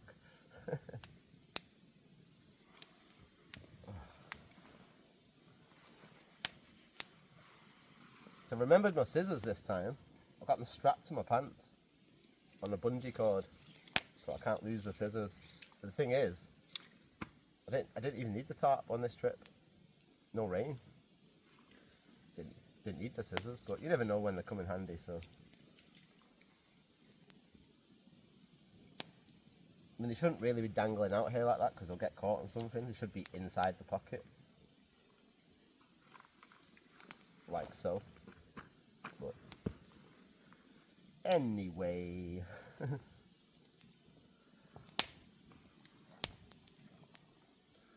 And my gas bottle's still full after 2 boils. So, turns out that it was my old gas stove that was just ruined, broken. This has been amazing. 2 uses. I paid like £4.50 for that gas stove. Cannot complain.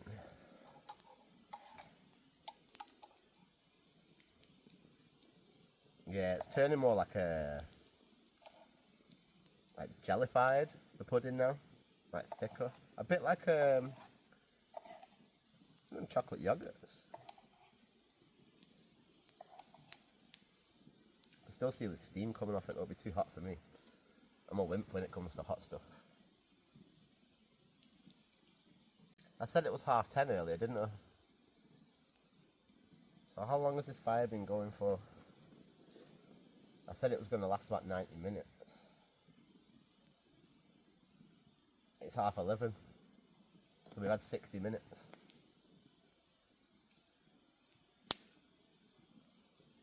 It's hard to tell, I guess, for you guys on the camera, like how long it's been. But yeah, it's been an hour. And we are halfway through the wood.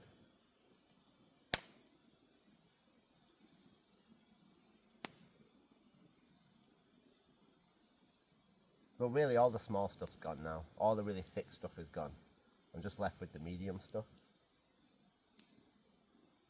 But the fire's so hot.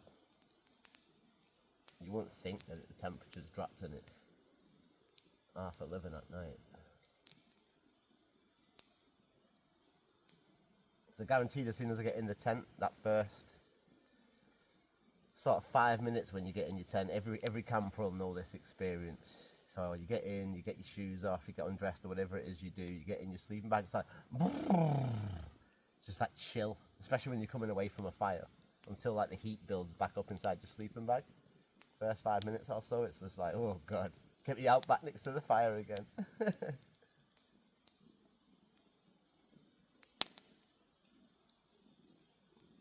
And hello out there to Auntie Barbara, Uncle Marco, if you're watching. I know you've been watching my adventures recently, so I thought it'd be nice to say hello to you and hope you're doing well.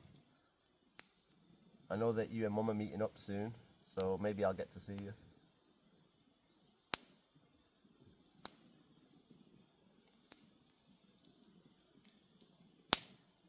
I'm hoping, obviously the plan is, to rush home tomorrow, get this video edited.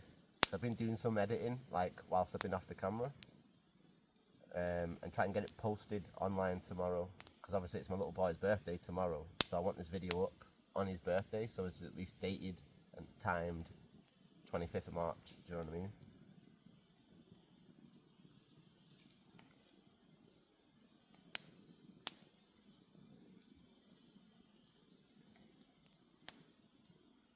So I'm going to have to get up quite early tomorrow.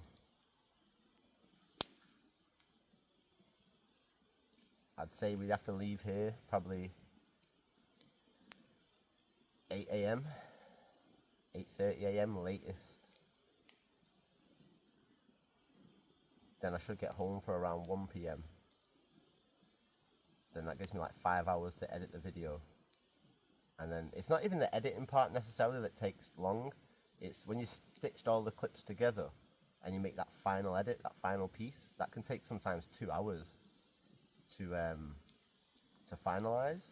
And then when you try to upload that to YouTube, sometimes that can take 24 hours. So I'm just hoping that it does count and go up on the 25th and it doesn't say the 26th, because that'll really annoy me.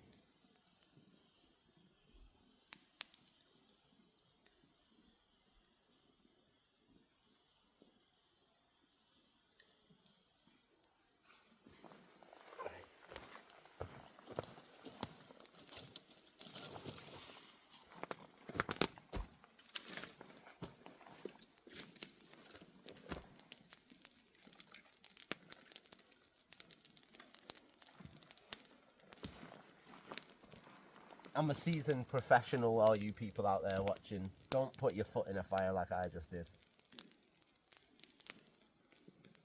I'll be honest with you though, these shoes are like soaked all the way through, so they're very unlikely to catch fire. But as a rule of thumb, do not put your feet in the fire, or any body part in the fire. The last thing you want is an injury out on a camping trip, especially when you're miles away from civilization.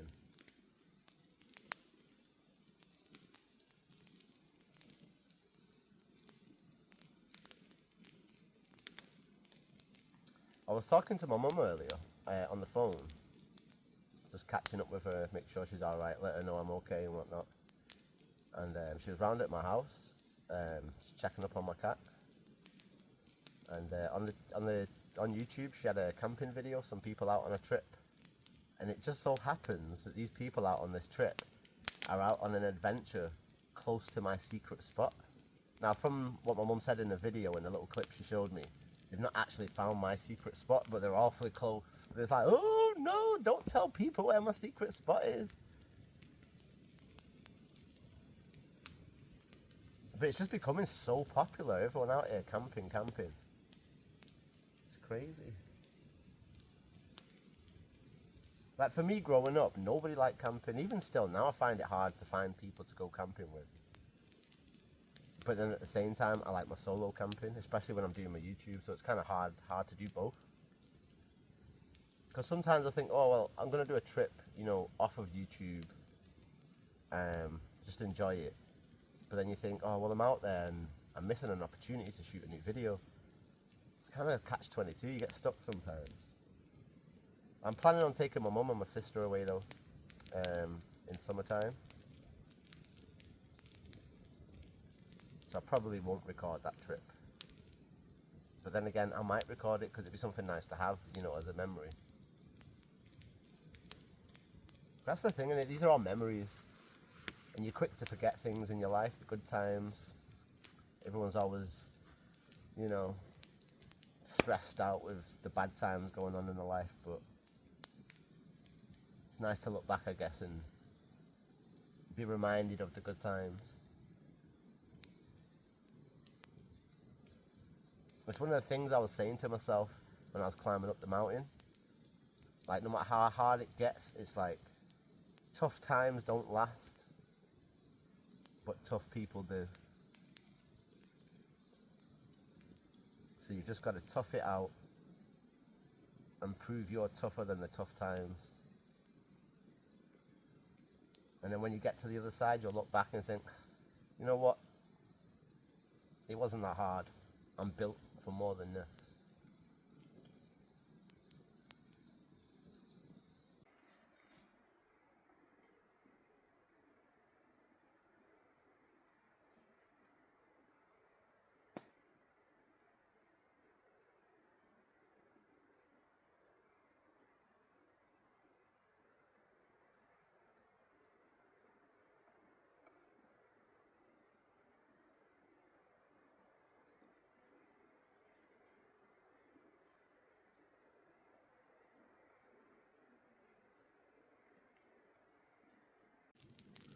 What we need to do now is get the rest of this firewood on there.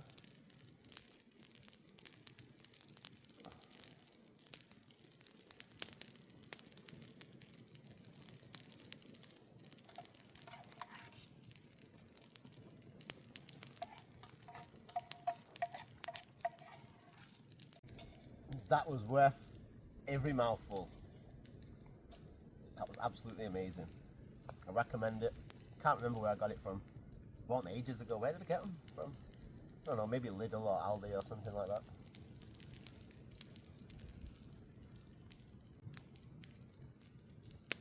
Once this last pile of wood over here is burned, I think what I'm going to do is just turn in for the night, because it's been such a long day. I'm shattered. I mean, how long have I been up for on the go? I mean, I did have like a little now and nap in the tent earlier, but I needed that, by the way. But no, I mean, I left my house at 2 a.m. I got here around 6:30. Probably set off 6:45, 7 a.m. And now it's almost 12 o'clock at night. But yeah, apart from that 1 hour sleep, I've been up for 24 hours, almost, just on the go, non-stop. My body is just exhausted. It was worth it though. It was worth every step of the hike. It was just a lot more tiring than I thought. Like the conditions, the ground was all bog and marshland, and I wasn't expecting that. I was expecting more stony, rocky type mountain surface, but that's not what I got. It's absolute just bog marshland. So in future, if I was to go there again, I'd make sure I was wearing longer boots, like tall hiking boots, with the dry bags on the inside just in case. So I don't know if you can see on the back of my legs here, so you can kind of see how high some of the dirt came up when I was trotting along. So if you had boots that go at least to the bottom of your calf, you should be okay for the most part.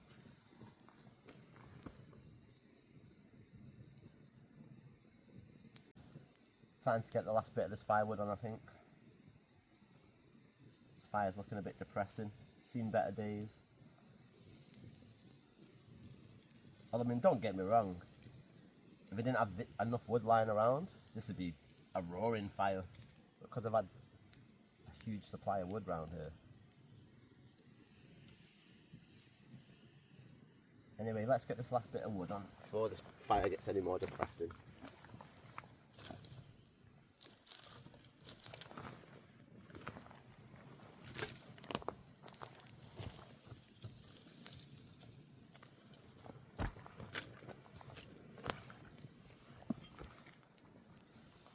That's it.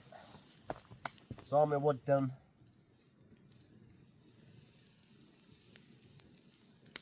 Like I say, I guesstimated 90 minutes, didn't I? I've got 3 minutes left.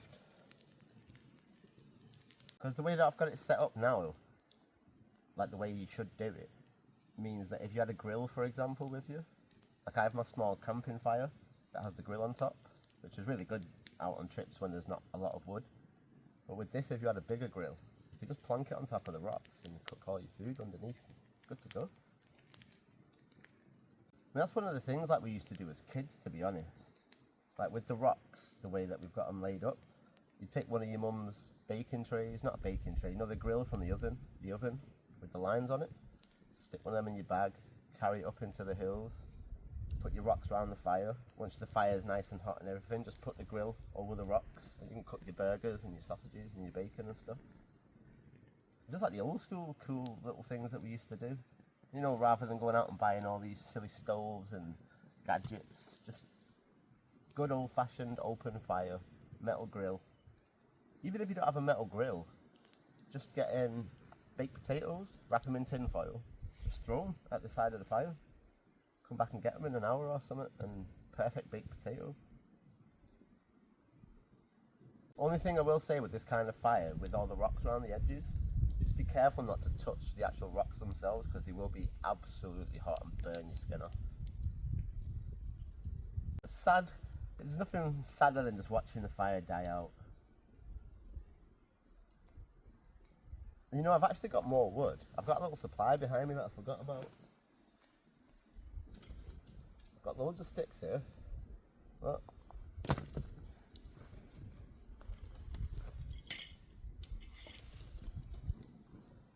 Got some more here.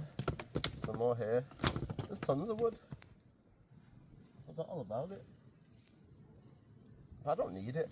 I'm so tired. I just want to get myself to sleep, to be honest with you.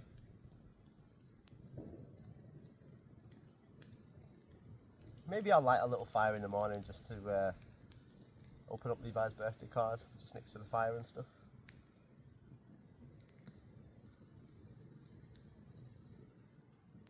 But then again, I'm going to be in a rush in the morning, really, to kind of get going back home so I can edit this video.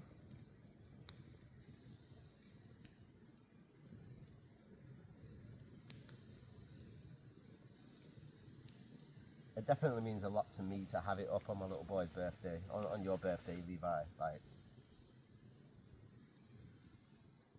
that's the closest thing I've got to like being there with you, like, at least on the day.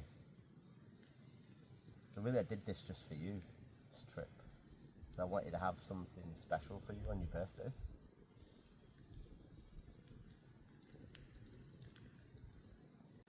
Right, what I think I need to do, start organising my stuff, get ready for bed.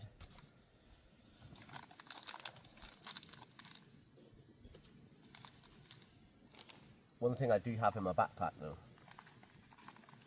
is another can of iron brew. Don't tell anyone. So even though I can't have a hot chocolate because we don't really have enough water left now, it'd be a measly hot chocolate. Or maybe I'm just guessing wrong. It's hard to judge how much water's in here. But tomorrow we'll definitely go down to the lock, refill, and I'll take this home. So Mum, when I come home you can have some nice, fresh, healthy Scottish water.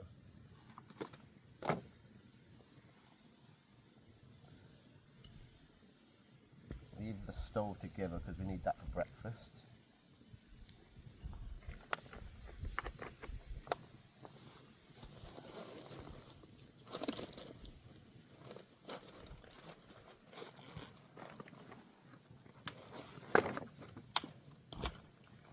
Not really sure what's in this bag now. Oh, I see. My bread, my frying pan. What's that? Oh, my water filter. the sleeve for my saw. Oh, and the bottle for the water filter. You've seen me do it before. You just fill this up with water, screw it onto the bottom of the filter, and then squeeze that into here. And that fresh water, nice and easy. I'll show you on the camera tomorrow though, just for those who have not seen it or didn't see the last video. It's just something to think about, you know, so you're not carrying water up through the mountains or on your trips. If you know there's a fresh water supply, just take the filter, it's easier.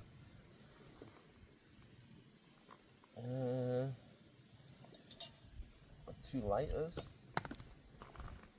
Don't want to lose them. Be nothing worse than like waking up and going, oh, no lighter, can't cook, can't light the fire, can't do anything.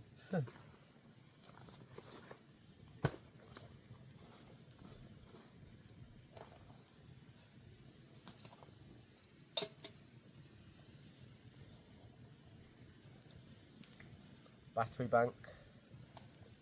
This one is for the USB inside my hoodie, just in case it gets cold. I mean, it probably won't need it, but it's nice to have a backup. And then I've got another USB over there, similar to this one, keeping the light powered up. And I did have another USB, but I drained that on the mountain climb. On the way up to the third lock, it died, my last power bank.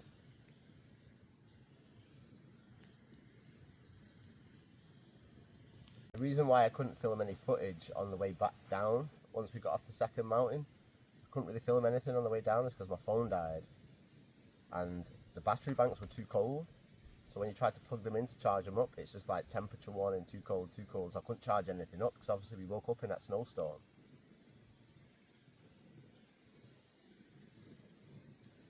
But ah well. Hopefully the footage I've got you appreciate and it looks nice. You know, even though that fire is really small, the heat on my legs is scalding hot. Right, that's that in there. That in there. Keep that sealed up.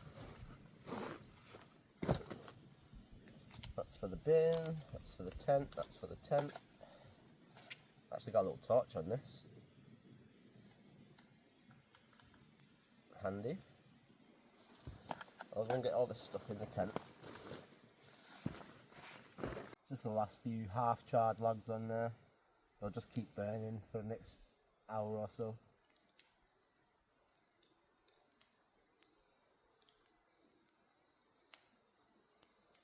But like I say, I've protected the base, I've protected the back, so the fire's not going to spread anywhere.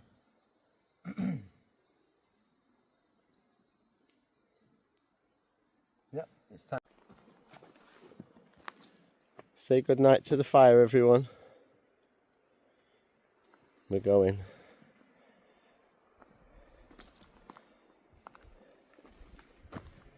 We've not got far to go. We're only here. And that's like it's miles away. You can see the fire from over there.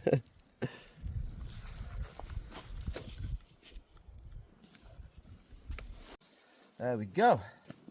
Okay, well, the bad news was the air mat was down when I came back to the tent. I've just blown it up again. It only took 2 puffs to blow it up, but it still went down. So I'm hoping that it at least stays up long enough for me to get to sleep. Then whatever. I'm trying something different tonight as well. I'm trying my silver mat on top of the sleeping bag, because it's an idea that I've had. Because the thermal properties of the sleeping bag are not what they're all cracked up to be. Sorry, I mean the sleeping pad. It's only a 3.1R, but I still don't feel like it even is a 3.1R. I think it's just nothing R. So by putting this on, this will probably raise it to the equivalent of like a 6R. So I'm curious now to see if it makes any difference whilst I'm sleeping on it. I think it will. Because I'm not going to lose any heat through the base now, whereas I would through the sleeping bag. Like the sleeping pad feels like the sleeping pad feels freezing to touch, whereas obviously these mats don't ever get cold. So I figured I'd give it a go. It can't hurt, can it? Got my pillow, or my top pillow. This was actually my mum's pillow I bought for the first trip I took her on. I just sort of confiscated it since. I've been using it on my trips. And then we've got this pillow here, which was my very first pillow. So I say trial and error. And then I found out that these inflatable pillows are not comfortable whatsoever. So I half inflate it and then I put the soft one on top. It's just nice for that extra bit of support, because this is really thin. It squashes down to nothing. But it's just nice to have the softness on top of the hardness.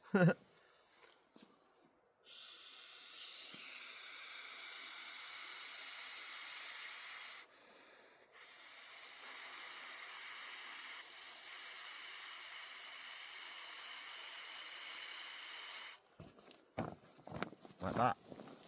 That's more than enough. Doesn't look like much, but then when you stick this on the top, oh, that's a luxury pillow, that is.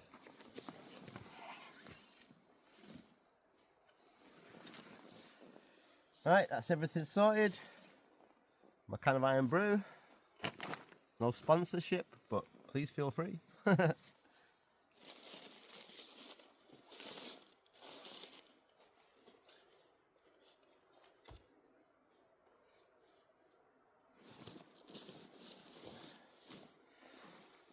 Yep, that's me all done, all ready for sleep. So I am going to say good night, everyone.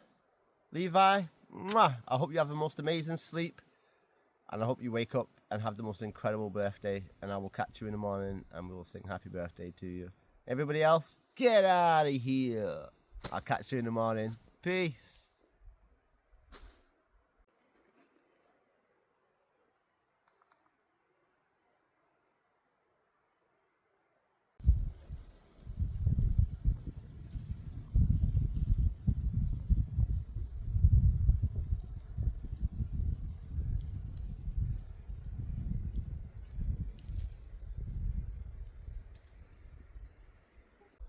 Good morning, everyone. Happy birthday, Levi. Mwah. I hope you're having a wonderful morning. I've woke up to this splendid sunshine and this beautiful view. I'm going to go and get my breakfast going in a second. Get some sausages fried up. I've got my ketchup with me this time as well. And then we'll go and open your birthday card, Levi. Sing happy birthday.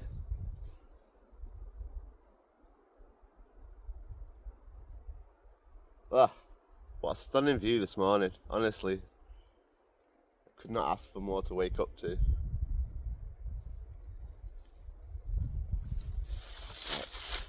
Let's work our way back up this hill, shall we? Go and get breakfast on the go. Oh.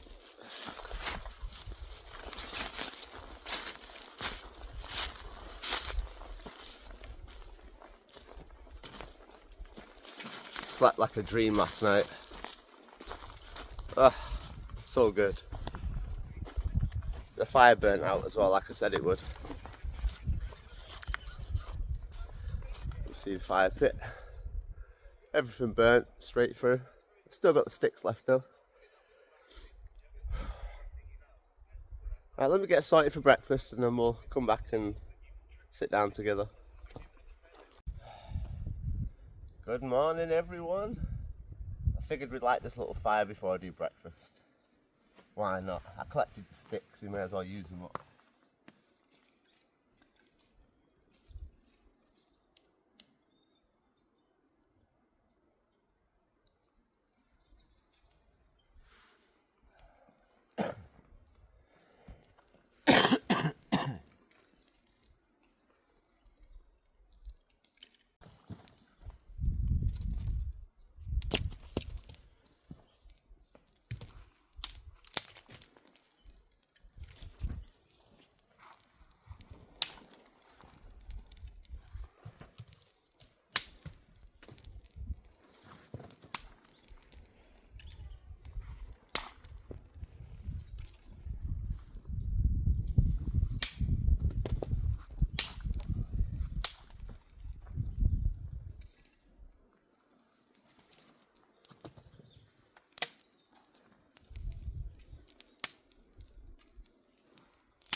There we go. Nice toasty fire before we leave.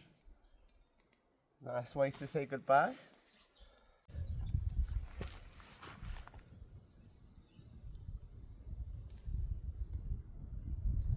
That fire's nice and toasty now. Okay, Levi, it's time for your little birthday cake. I know it's not much, but it's the best we can do out in the wild.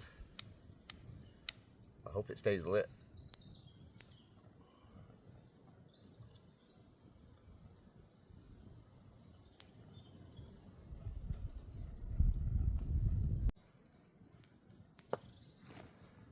Happy birthday to you. Happy birthday to you. Happy birthday, dear Levi. Happy birthday to you. Hip hip, hooray! Happy birthday, my little man. Mwah. I love you so much. I hope you have a wonderful day and everything that you want.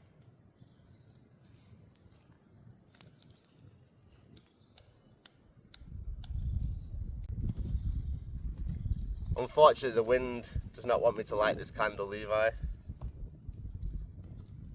But we can open your birthday card together.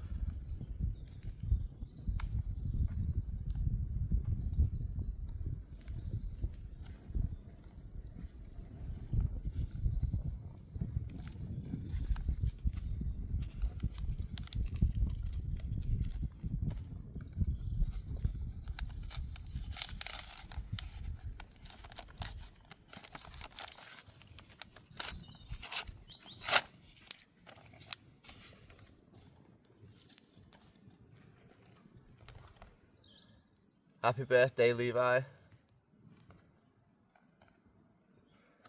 Says, to my big little man, Levi, happy 3rd birthday. I miss you every day and love you with all my heart and hope you have the most wonderful day.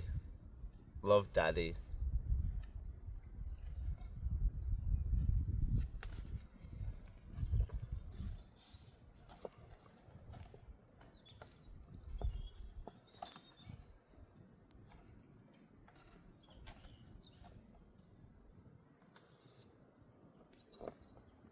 Figure we'll leave that there, just for you, little man. While I try and get some breakfast on the go. Let's do this breakfast, shall we? Chilly, I know you'll be proud of me with my tongs.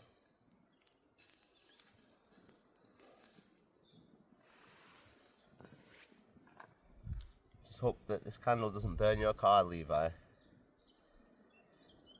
I'm trying to use the card as a wind block for the fire. Oh, God.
Yeah, I'm so panicky about this candle. It's burning down though.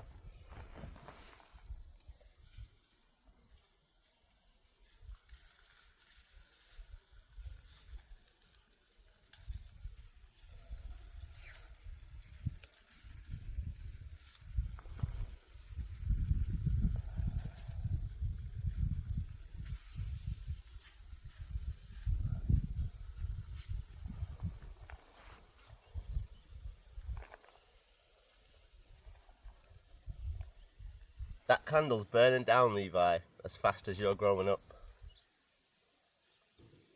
Too fast.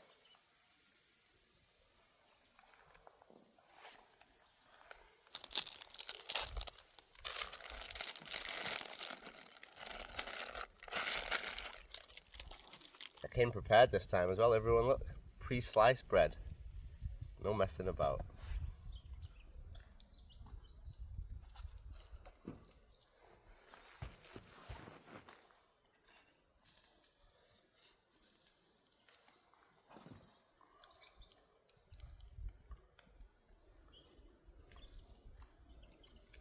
Some ketchup on the bottom.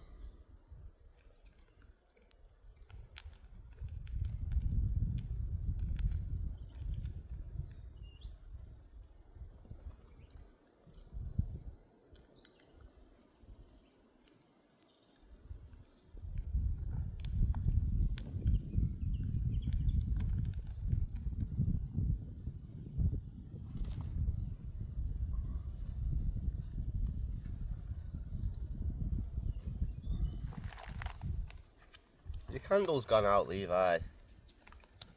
Stinking wind. It's so frustrating.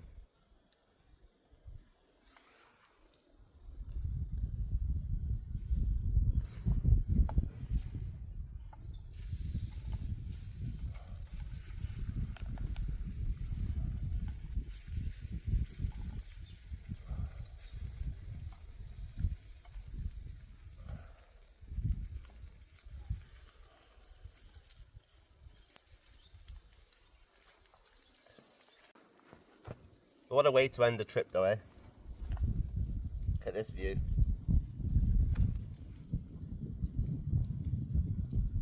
The wind is crazy though.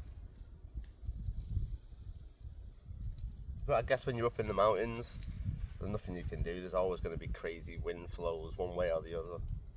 You just got to try and hope that it's going the opposite way to whichever way you're facing.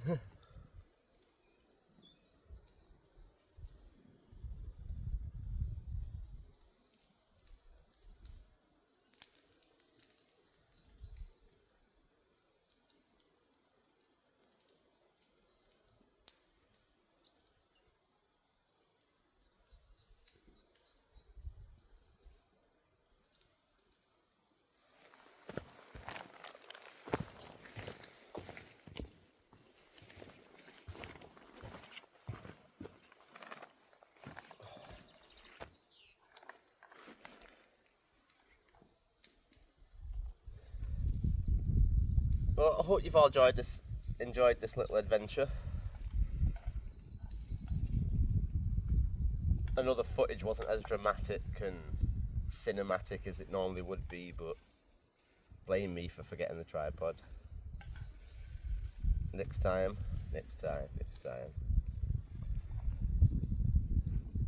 That's one good thing about having the fire lit as well. It's just easier to cook with than the gas stove and messing about.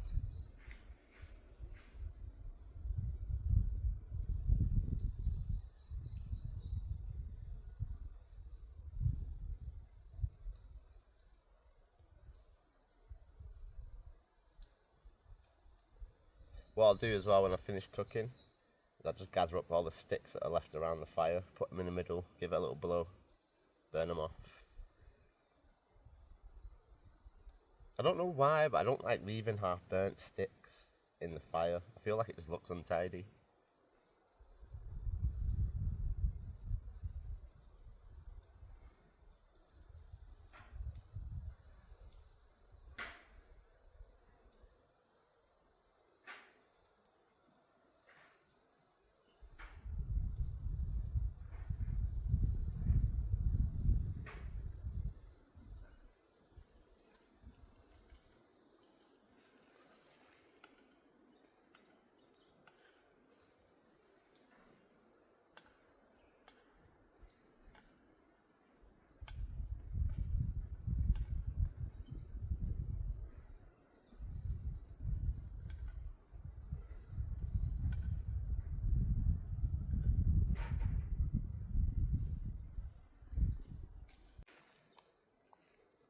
I'll be honest with you, those sausages are pretty much done.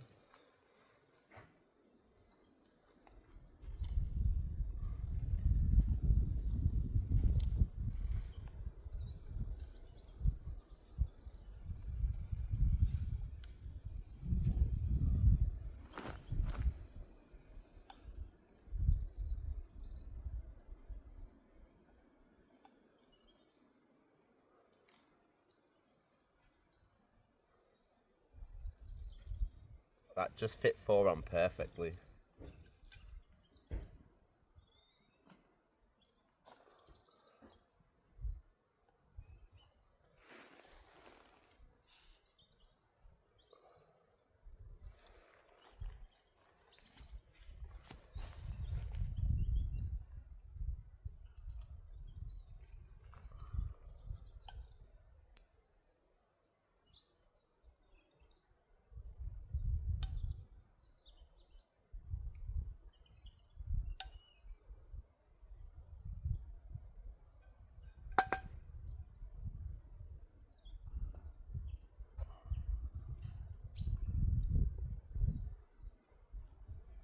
And breakfast is served.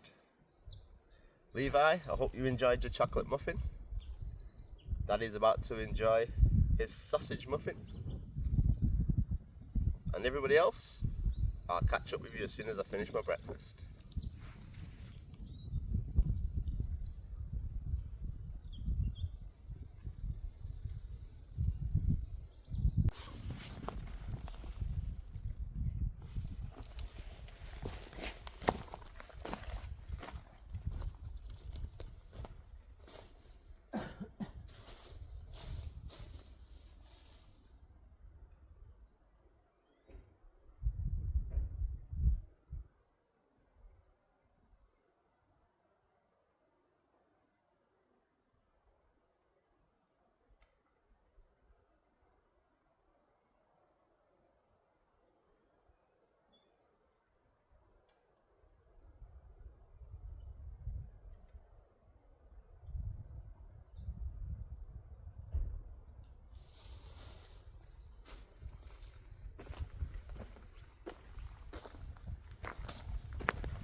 Oh, that sandwich was amazing.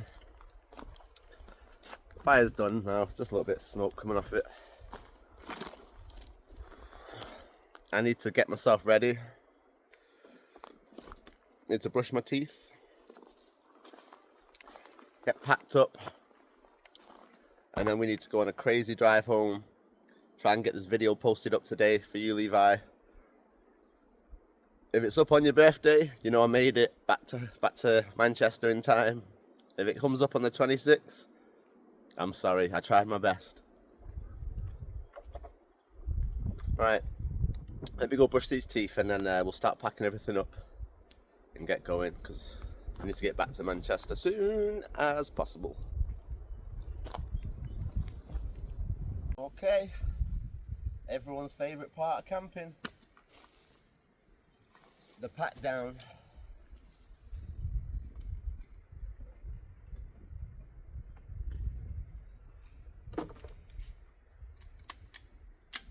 See if we can do this one in world record speed.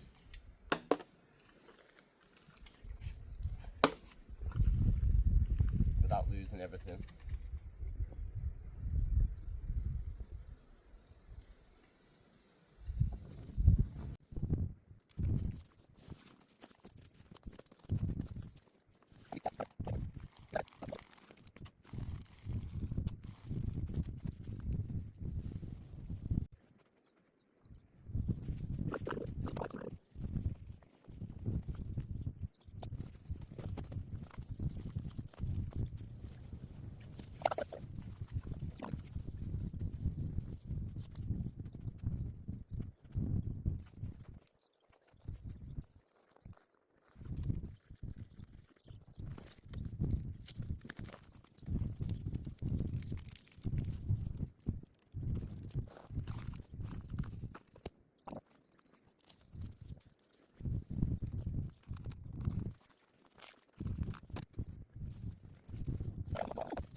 Alright everyone, I'm packed away. No trace, no case. Nothing around. The only thing that's left is my cool little fire pit. Well, hopefully someone will make use of that.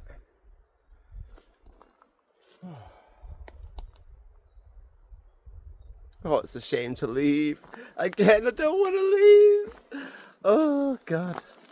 Let's start the little hike out of here then, shall we?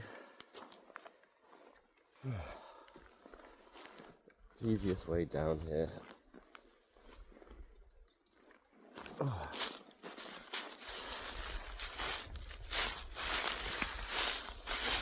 Oh, it's sad to go. Like I say, I hope you've all enjoyed my little adventure. Number 13. Levi, happy birthday. I hope you're having a great day. All the gifts that you could ever want and imagine. If I could be there with you, you know I would be. Unfortunately, I'm not allowed to be, so. But, I love you so much. Everyone else, I guess I'll catch you on the next adventure. Assuming I make it out of these woods alive.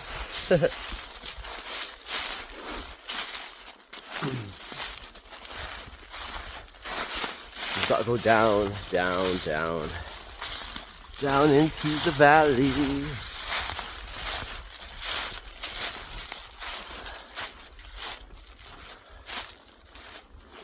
But yeah, I've enjoyed it. It's been a really nice trip. Nice way to end it with all the sunshine.